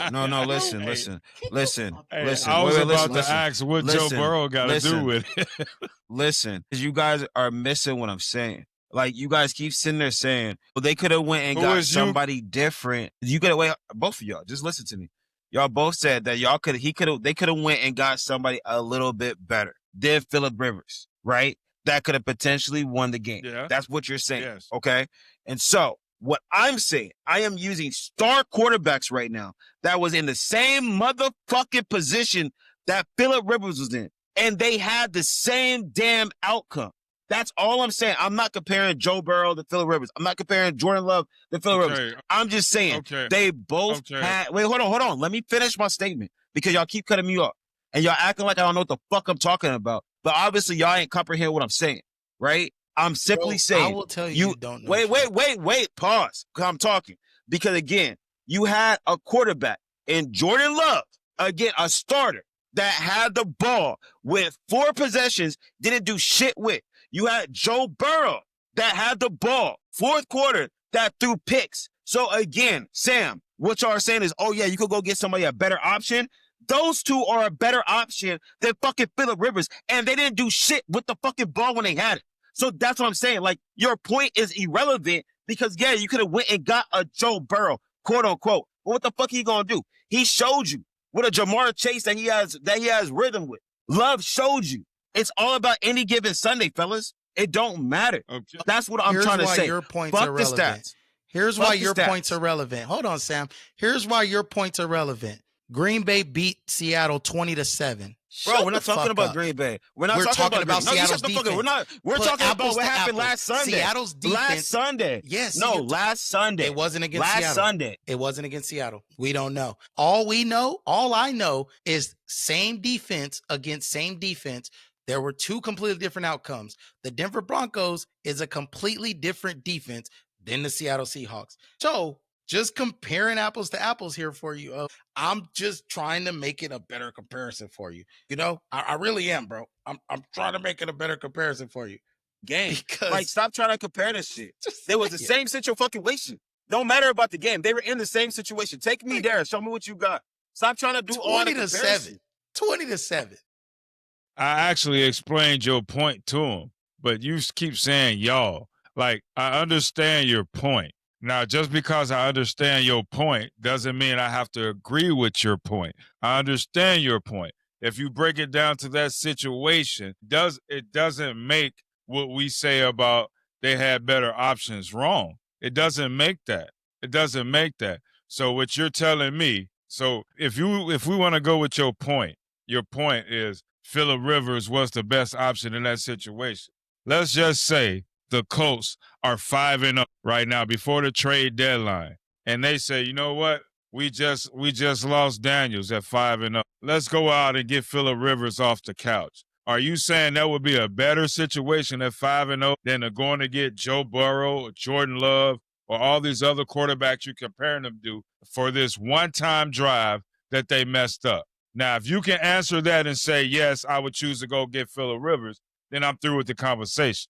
But if you say right now, I'd rather go get Phillip Rivers, then I'm through with the conversation. So I'm asking you about that scenario. That's still if it's coming down to that scenario at that point, that's a whole different type of conversation. Okay. Yes, okay. I'm gonna go. Okay. So I'm gonna go get a starter. But again, you're missing what I'm saying, sir. Wait. I'm going to tell you how I know I didn't miss what you saying. And if you heard what I said, I just broke down that you said that in that situation that Love went 0 for 4. I said Phillip Rivers threw an interception. Nobody did better than each other. So that's letting you know I understand your point. But with that being said, I still said now that I understand your point, now I'm going to give you a scenario. It's week 5. Daniels go down. Do you go get another quarterback from another team, or do you go get Phillip Rivers off the couch? You then say that's a different scenario. But when you wait. But you just asked me the question differently. So based off that question, like I said last episode, based off of me, I don't know. But the people that obviously run the team that get paid to analyze this shit, obviously they made the right call. And so, yeah, of course, if you have a Jordan Love sitting there, a starter that's eligible to play, yeah, you're going to get him over Phillip Rivers. Who dummy wouldn't do that? But all I'm simply saying is when I said that he was balling and y'all both laughed at me, I'm simply saying based off him being 4 years off, coming on the field and taking Seattle, a bona fide team, down to the wire, yes, the defense was there, but the defense was playing because he had the ball. I think he did a pretty damn good job. And the back office for the Colts did their job. And I'm just going back to the question that you said as far as, oh, hey, we could go get a backup. We could go get Jameis Winston. We could go get this person, so on and so forth. What makes them better in that moment when I'm showing you 2 starters that had that same kind of moment and they failed too. And there's been multiple other starters that did it. Rodgers did it, so on and so forth. It's any given Sunday. But for him to go down at that far, like, he did a solid job, bro. Like, you can't knock that. Green Bay needed 8 points. That's a touchdown and a 2-point conversion versus Phillip Rivers just needed a field goal. Those are two completely different situations. So you're going to be throwing the ball differently. You're going to play it different. That scenario, you're trying to get technical, though, Wavy. But at the same time, that's what it is. I mean, it is what it is. But at the same time, I actually told him that I understand where he's coming from. But that's just. Which you made a great job. You did a great job breaking that down. But that's just one drive. You get what I'm saying? That's just one drive. That's the end of the game drive. You know what I mean? So the end of the game drive. Now, when we say we're gonna compare, if Joe Burrow, I'm asking you this, and I would love for you to be real. If Joe Burrow come off his injury, he said, "I'm no longer playing with the Bengals." Last week, he said, "I'm no longer playing with the Bengals." You, the Indianapolis Colts, director of personnel. I'm asking you a question. Let me answer the question. Joe Burrow come off injury. He say, "I'm no longer playing for the Bengals. Release me." They release him. You're the Colts, president of personnel, president of player management, and you got Phillip Rivers and you got Joe Burrow sitting on the sideline. Who do you pick up? You pick up Joe Burrow. That's a dumb question. There was no Joe Burrow sitting on the sideline when they went and picked up Phillip Rivers, though. You got Joe Burrow and Jameis Winston sitting on the sideline. Who do you pick up? I mean, Phillip Rivers. Who do you pick up? You just asked me the same question again. No, I didn't. Because Joe Burrow and Jameis Winston, two different picks. Jameis Winston and Phillip Rivers is sitting on the sideline. Free agents. Who do you go pick up? Last week. Honestly, I don't know. With that win, honestly, I would probably still go Phillip. After seeing the game that he played, bro, Jameis Winston is known for interception. Like, he throws interceptions damn near every fucking game. What has Jameis done this year, though? What has Jameis shown you this year? Throwing interceptions. Like, I'm trying to make it make sense. Hey, what you said? You said they're back up for a reason. Wait, Sam. Hey, Sam. You said Jacob is a backup for a reason. Right? I said Jacob. Yeah. Okay. Kobe, right?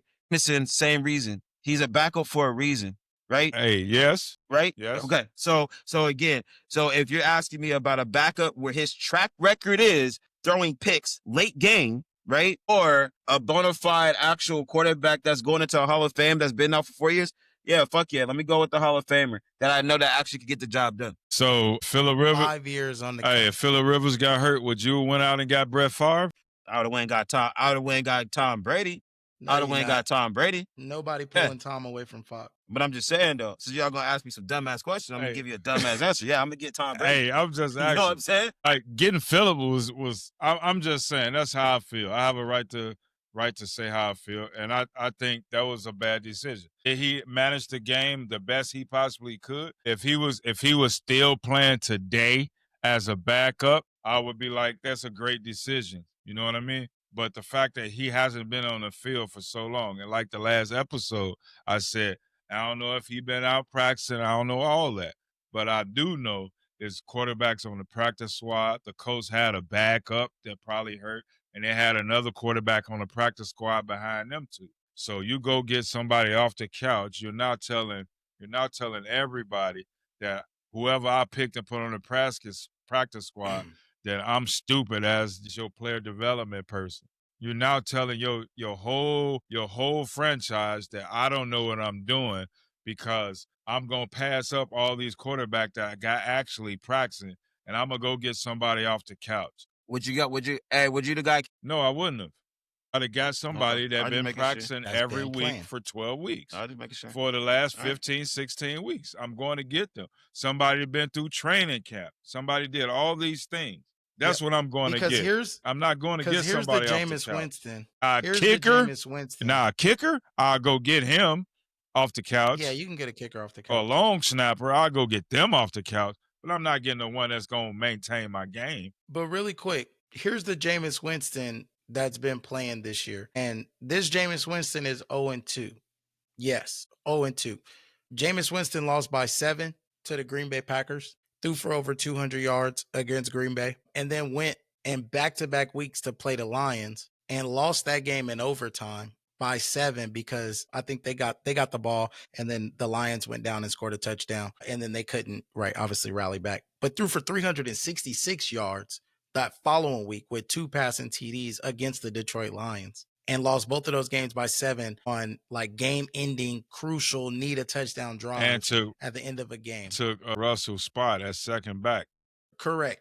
But like, I think that Jameis Winston that had been playing had shown more than I think tape that you've seen from going to grab a Phillip Rivers. And so that Jameis Winston, yes, Jameis Winston is known for the follies, but Jameis Winston also is known for getting the job done. Jameis Winston can still play football and spin it. And his backup was Russell Wilson, who you said not Wavy, who you said brought a new field to the Giants. You say I did not say I said Jameis brought a new culture to the Giants, which he did. If you see how the Giants are playing and the culture that they had before Cam Scatterboo went down, they were actually exciting, and you agreed to that, right? Now, when Russell the starter at that point. That would come on, fellas. Like, let's be real. Would that have translated though? That wouldn't have translated to Indy if Jameis went to Indy. Okay, and again, look, that's why there's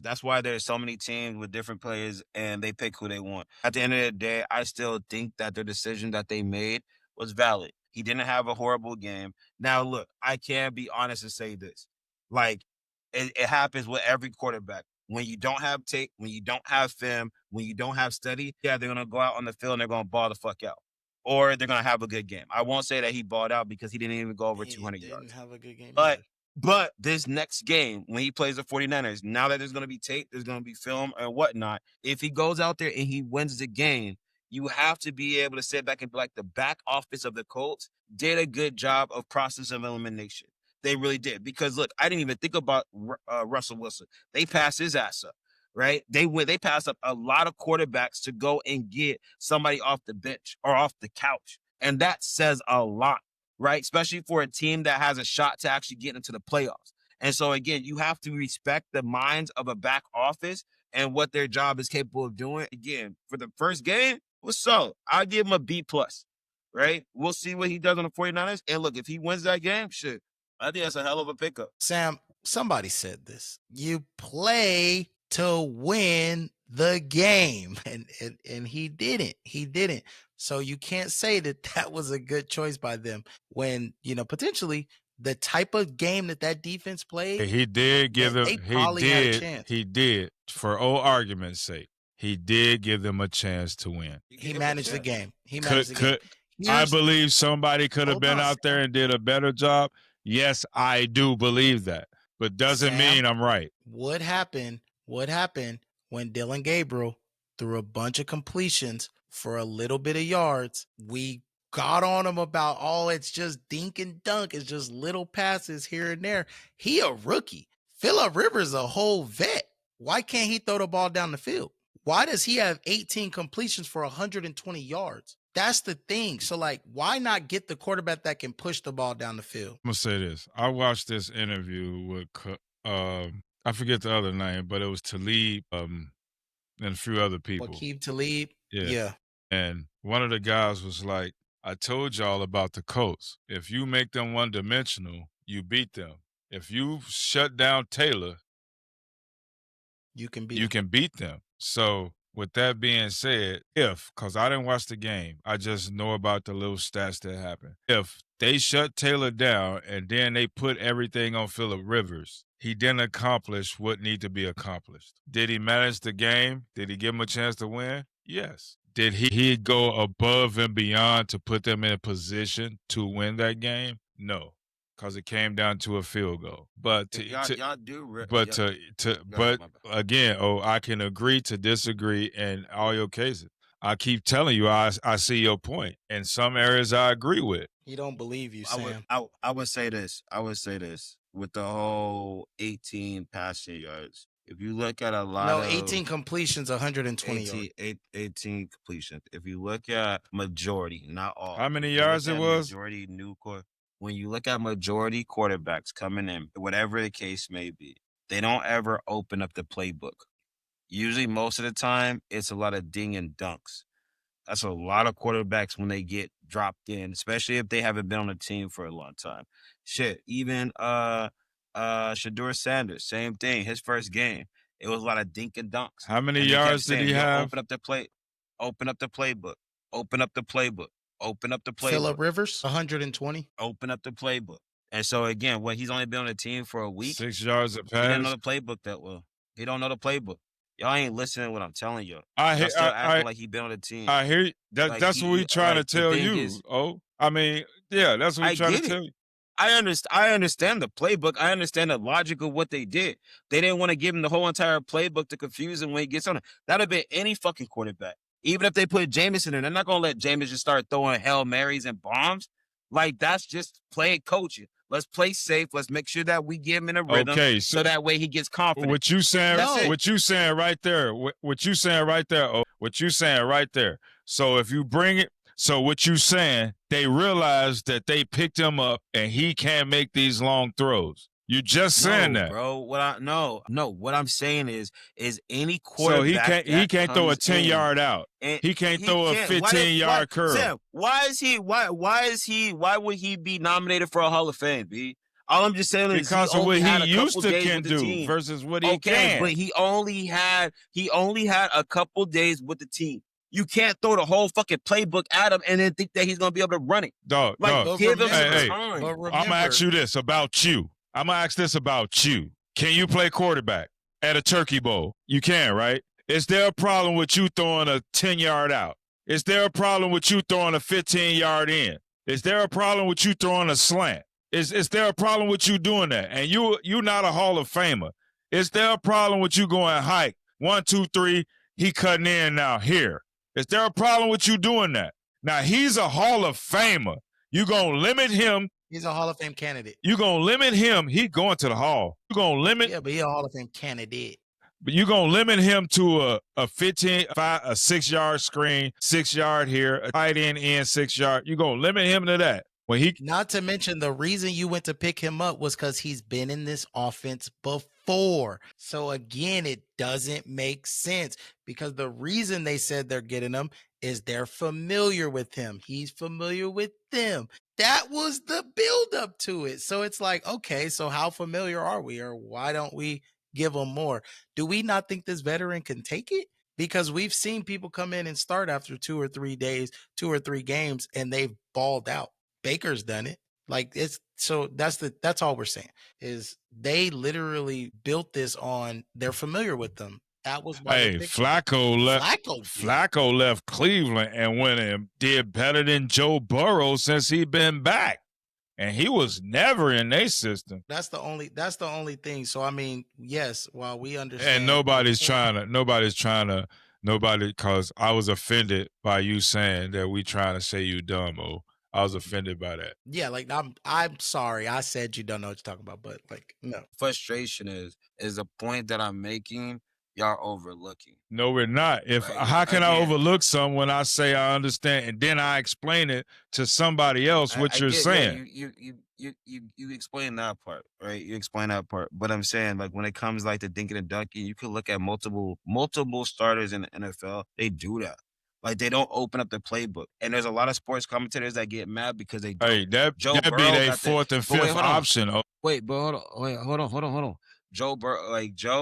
Joe Flacco, when he went to the Bengals, you don't know. The coach probably gave him green light to go ahead and throw bombs. When Shador Sanders came in, they literally said they closed the playbook for him. They didn't let him air it out. Just last week, Stefanski said that he was like, yo, I'm going to let him go, right? Like, it happens with a lot. Russell Wilson, when he went to Broncos, they closed the playbook on him.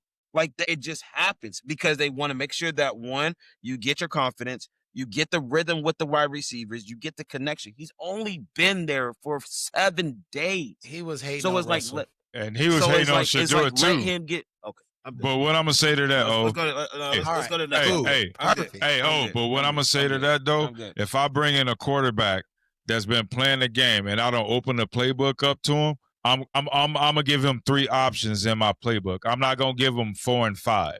So I'm trying to get him to get rid of the ball as quickly as possible. In most cases, it's not gonna be It's not going to be a 5 yard. I'm going to open it up, because if I don't open it up, I'm going to be one dimensional, and I cannot go into a game one dimensional. You can make me one dimensional, but I cannot, as a coach or a franchise, come into this game strictly one dimensional. I can't do that. I have to go into this game balanced. Now you as a defense can make me be one dimensional because you stopping something. Because when I find out something that's working, I'm going to stick with it until you stop it. So if I come in and I'm dinking and dunking and it ain't working, I got to open it back up. If you shut down Taylor, I got to start every now and then doing the play action. I got to still give him the ball, but not as much. You can't be mad at our opinion thinking because you think he played a great game and we don't. You can't be mad at that. We just don't. And I still see what you're saying. For him not to lose the game on his own, he managed the game well. Mhm. But is he, like Cam Newton say, was he a game manager or was he a game changer? You bring people in off the street to change the game. He couldn't do that. Yeah, I think it was similar. I mean, you look at they had 30 rushes, 27 pass attempts. I'd say 28 because he got sacked one time. So you could say they had 30 rush attempts, 27 pass attempts. I think it's clear the direction that game went.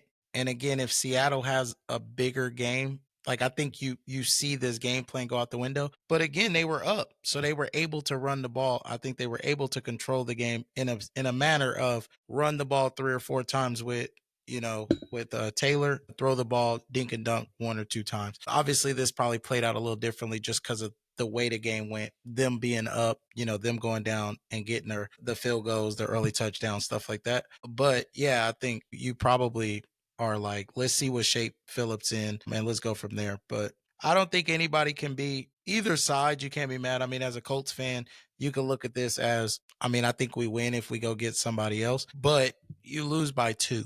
You lose by 2. They go down, they make a drive. I think they went on like a 4-minute drive at the end of the game to kick a game-winning field goal. The defense could stand up there, and then you win the game. But again, yeah, they lost by 2. You could make the case that he managed the game well. I wouldn't necessarily, I'm just not jumping out the window saying like I feel like he played a great game, only because, like I said, 18 for 27, 120 yards. I think his long was a 16-yard play, a 16-yard pass. So he has the potential, and I think we might see it a little more this San Francisco game. I also wonder, does that defense play the same type of game that they played against the Seahawks? And if they do the 49ers have more weapons to attack? So, well, with all that, I'm gonna say this though. I am gonna say this, and not to sugarcoat anything, but Seattle was considered the best pressure defensive line in the league. Like, they got more pressure on the quarterback than anybody.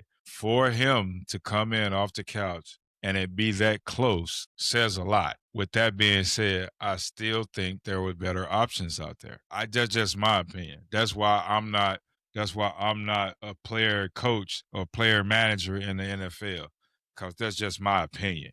You know what I mean? Needed to watch this game. I mean, bro, you look at these. This is insane. You look at these stats, Sam. But you have to understand. This is crazy. I can't imagine this game was 18-16. Seattle, going into that game, was considered the best defensive line putting pressure on the quarterback. They was considered the number 1 in the league at putting pressure on the quarterback.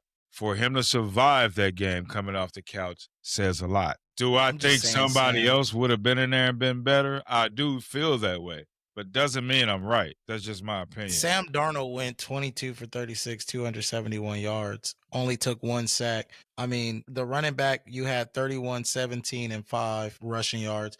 You had JSN, 137 receptions. Shaheed, 74 on 5 receptions. Cooper Kupp, 46 on 5 receptions. Like, I mean, the crazy thing is, like, the offense looked like they were doing great. And for them to only go down and score field goals every single time is more of a telltale sign to me that This game Defense. could have been absolutely blown out of control if the defense didn't hold up, which I think the defense put Phillip Rivers in a better position I can to understand that look with better. I can understand that with the stats you're dishing out. I can understand that. That's what I'm saying, because if you look at this game and they don't score field goals and those are touchdowns, do we say Phillip Rivers had a great game if it's 35-16?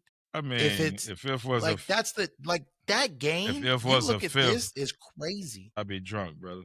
No, facts, but I'm saying that's why I'm like, bro, I gotta watch this game. Like, this was probably one of them games you would have loved to watch, Yeah. Sam. Just boring, Defense. gritty field It goal wouldn't have been game. You would boring. have probably loved this. It wouldn't have been boring. Well, yeah, you would have loved it. This would have been a boring game to It would me. have been stop after stop after stop. That would have been great for me. Yeah, this looks like you were completing passes and then you just missed on a third down or something It's after like 2 he runs. got But jacked up type game.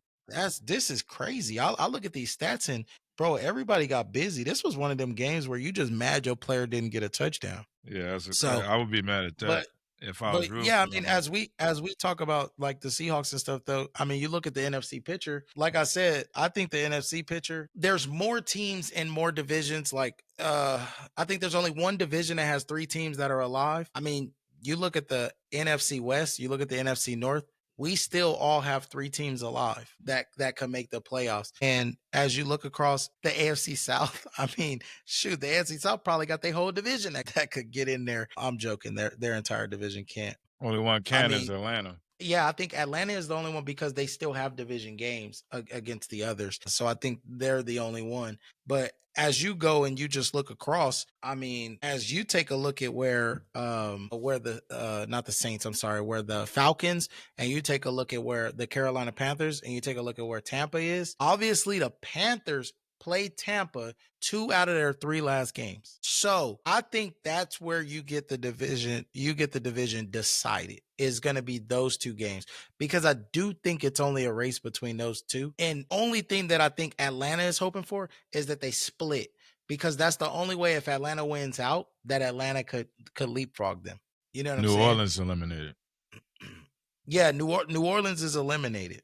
Correct. New Orleans is eliminated, but everybody else is still there. Like, everybody else still has a shot to make it there. And that's crazy. When you look at like is there one clear division in the NFC that is just like everybody else is eliminated? It's the NFC South. Honestly, the NFC North, the NFC West, the West, the NFC East. Again, the East only has the Cowboys by a thin margin, like I said, that can get in the playoffs. But realistically, the East is probably the only one that's going to be locked up by the end of next week or 2. The West is dangerous. Correct. Like I said, the West, they have 3 people that can win the division. Mm-hmm. But again, Sam, the North has 3 teams that could win the division. The Lions need a lot of help. 2. No. The Lions need a lot of help, but they could still win the division. It's crazy. It is absolutely crazy. It's absolutely crazy. It's pandemonium. But we got 3 teams in the West with 11 wins. And one has 10. In the West, no. I think you got 2. The Niners. 10. The Niners got 10. The Seahawks got 10. The Rams got 11. Right? 10, 11. But the Seahawks play the Rams this week. It's going to challenge Thursday night, like what's going on. So there's a lot. So like I think the NFC picture is probably the most difficult one, and it's literally a pick me. You pick your favorite team type of thing. Because I'm gonna say the Packers, right? You're gonna say the Bears. Everyone else is gonna say the Lions, right? The Lions fans are gonna say the Lions. You look at the NFC West, hopeful. They're gonna say no, Seattle, the Niners, and the Rams are all going.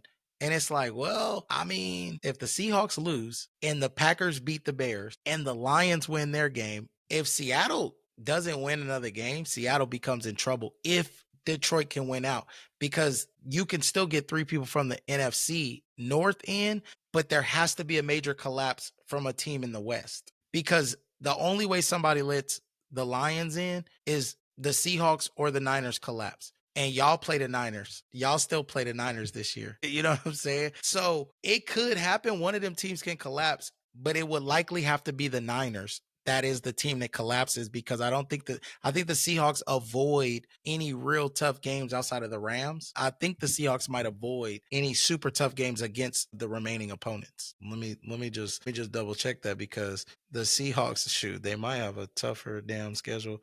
Yeah. So the Seahawks play the Niners the last game of the season. The Seahawks play the Rams this week. Both of them got 11 wins. I'm sorry. God damn. I told you. That West tough. That West tough. Bro, so right now, you got the Niners and Packers in the 2 last spots. And, well, actually, no, I think the Packers are in the last spot because we got 9. The Niners got 10. So you got the Packers in the 7th spot, the Niners in the 6th spot. That West tough. And then you got the Seahawks. Currently, you got the Seahawks there. Hey, you know what's funny? In the 5th spot. You know what's funny? They all play each other in these last 3 weeks. Hey, like, it's crazy.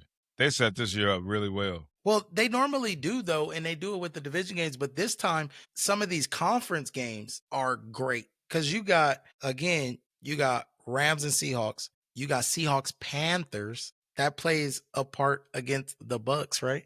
And then you got Seahawks Niners. You got Bears Niners, Bears Packers, Bears Lions. Hey, y'all should go rewatch episode 9. I think that's what it is. What's that? Like, what's on there? When I told y'all that the West was strong, and y'all was like, "It ain't strong." No. That's not what happened. What happened was, what I said was, at that point it was like 9 wins, 8 wins, and we was like, we had buys, y'all didn't. So the record is pretty much the same, is what we said. And I said the West was strong. Now everybody has their buys in there, and it's coming down to 3 games. So it really, Sam, 49ers. And I said, I know. Huh? I'm telling you, when y'all were saying about the buys and I kept saying, I know, but the West is still strong.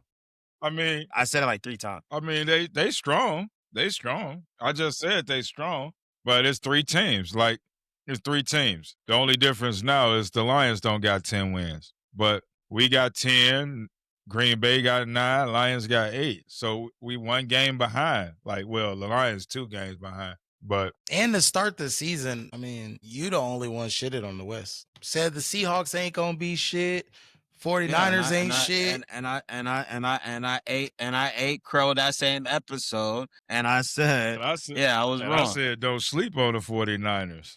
I was the one that sat here and said, are y'all really gonna tell me the Niners ain't a playoff team? I said, don't sleep on them. And I said Sam Darnold was there in Seattle. But yeah, the division, I mean, I Sam think Darnold surprised me. You're going to get 5 teams in. You're going to get 5 teams in, and then everyone else is going to get 1. But it looks like whoever going to go got to win their division, and then it goes from there. Well, no, that's Atlanta's eliminated, Sam. I forgot.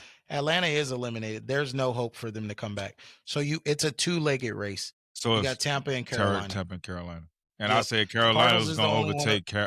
Yeah, but this is what I'm saying. So, like, you got Minnesota eliminated.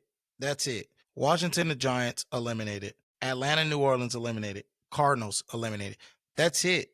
The other ones, you got the Packers, Chicago, Detroit. You got Rams, Seahawks. You got Rams, Seahawks, San Francisco. Tampa and Carolina are fighting for the division. They can't come up and mess with us. So, like, they're only fighting for the division. Hey, bro, so you got to have 11 to 12 wins in the NFC to make the playoffs. Some 11, and some 11. You're only going to need 12 wins. Some with 11 wins ain't going to make it. Ain't going to make it, no. Because if you look at, like Green Bay, for instance, Green Bay could win 2 of their last 3. If Detroit wins 3 of their last 3, Detroit has 11 wins. Green Bay has 11 wins. Green Bay owns the tiebreaker. Green Bay gets in. Like, yeah, there's teams that are going to have 11 wins that don't make it. But, like, there's some instances where there won't be an instance where a team has 12 wins and don't make it. It'll only be the 11 wins. Yeah. But it'll likely be the teams that are on the outside looking in right now is Detroit. Detroit is the one team that's on the outside looking in. And they have to have a lot of help because in order for them to leapfrog the Niners, they're going to need help.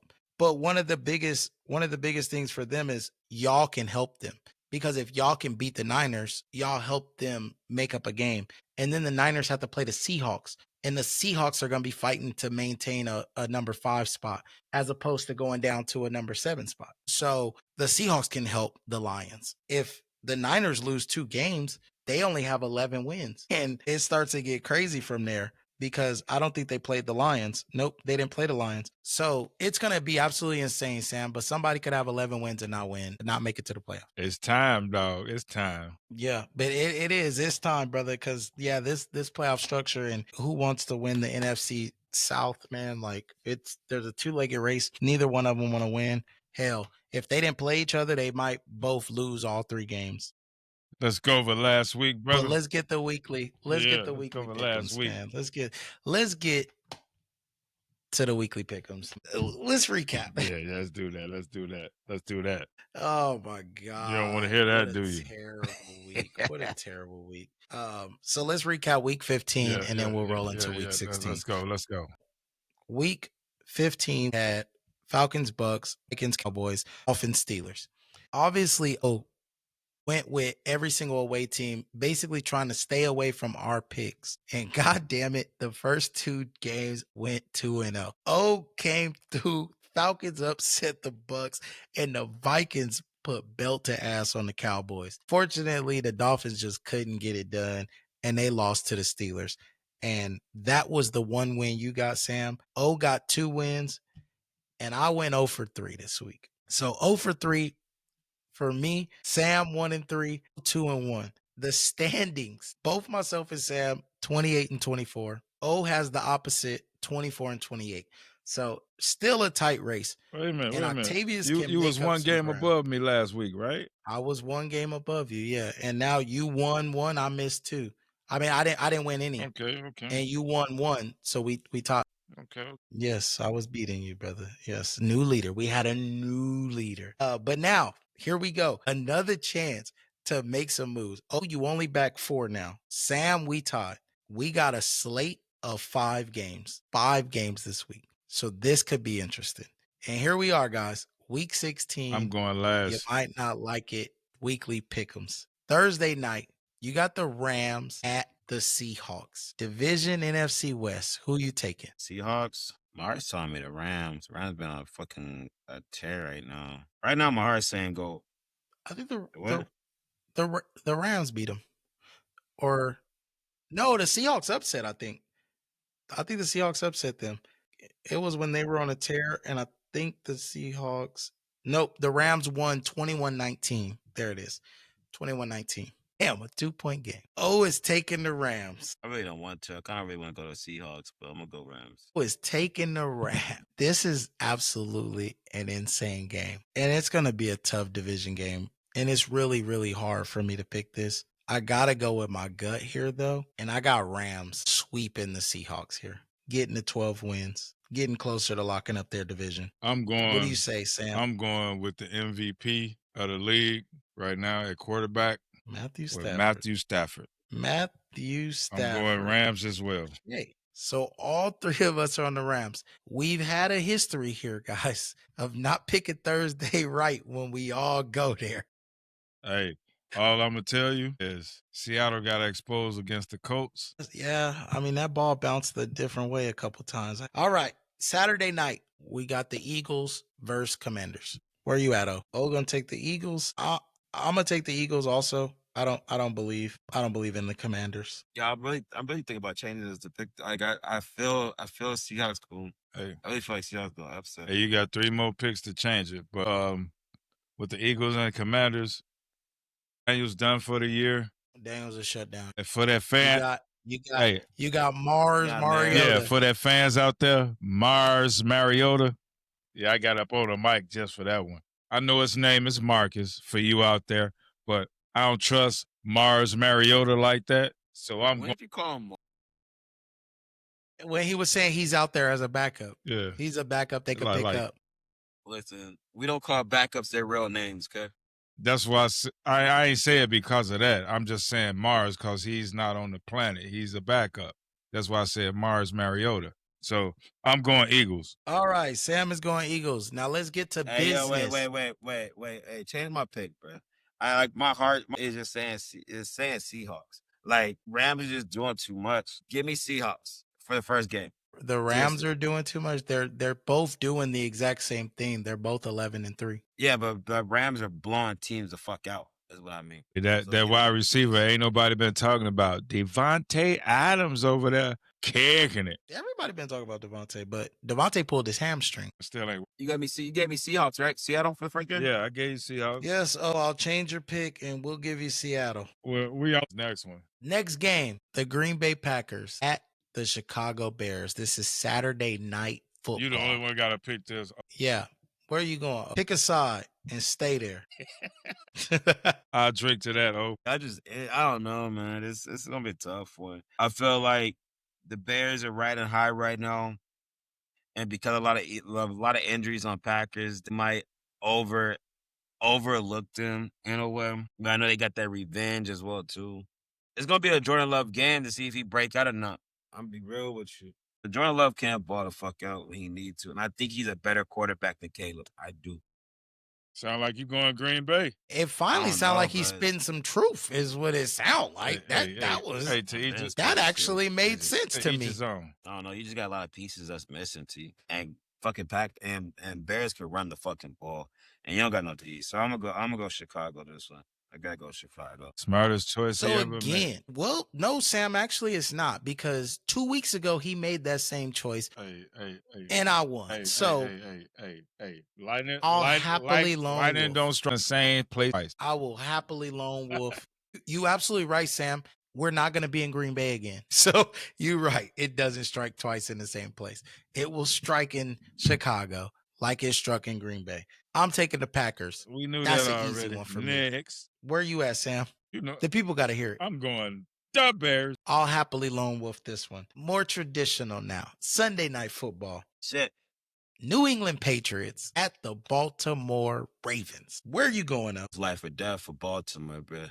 Where the fuck is Lamar Jackson and Henry been? That's like my only question. Look, I'm really picking this just because I'm black. Like, you taking Travion Henderson? You taking Booty? You taking Stephon Diggs? Taking Baltimore, bro. Like King Henry and Lamar. Okay. No, you can't trust Stephon Diggs, bro. He's shooting up the gym on everybody. You know what I mean? Got like 5 baby mamas and shit. You don't know what side he play on us sometimes. I don't mean it like that, but you know he got a lot of baby mamas. Yep. Oh, you love Cam. You love Cam Newton, right? I done heard. Cam in the same boat. All right. O is taking the Patriots. Nope. O is taking the Ravens. Yeah, I'm taking the Ravens, and that's a risky pick. The Ravens. Like Lamar gonna have to show the fuck up. O is taking the Ravens. This game is in Baltimore. It's cold in Baltimore. I think Baltimore wins this week. They lose next week, and then they go in and take the division in the final week against Steelers. So I got Ravens this week as well. Sam? Yeah, Patriots, Sam. You know you want to go there? Damn sure thinking about it, to be honest with you, because the AFC quarterback that's playing at an MVP level outside of what they call Josh Allen is May. Drake? He's playing damn good, and they got a nice defense. And they coming off a loss that I think sting. So where are you going, brother? I think I'm a lone wolf this. I'm going New England. I'm going Patriots. Sam going Patriots. Monday night, more NFC playoff implications. The San Francisco 49ers at the Indianapolis Colts. Where are you going up? I can all that shit about my 44-year-old quarterback. So I think he gonna upset. Gotta take him. Definitely gotta take him. Here's the thing. Oh, going with the Colts. Okay. O is going with the Colts. Rob, Snow, y'all cheer for O, but I'm sorry. I can't do it. I cannot do it. I cannot say that the Colts are going to get the job done, because I think even if the Colts stop one dimension of that game, I think a whole nother one is going to shine out in its place, and the 49ers are going to figure it out. 49ers battled a lot of injuries, and like I said, they are one of the most battle-tested teams. I'm taking the San Francisco 49ers. Where are you at, Sam? Tyrone taking the 49ers. And we tied. I already took a lone wolf on you, and you took a lone wolf on me. But it's not about that.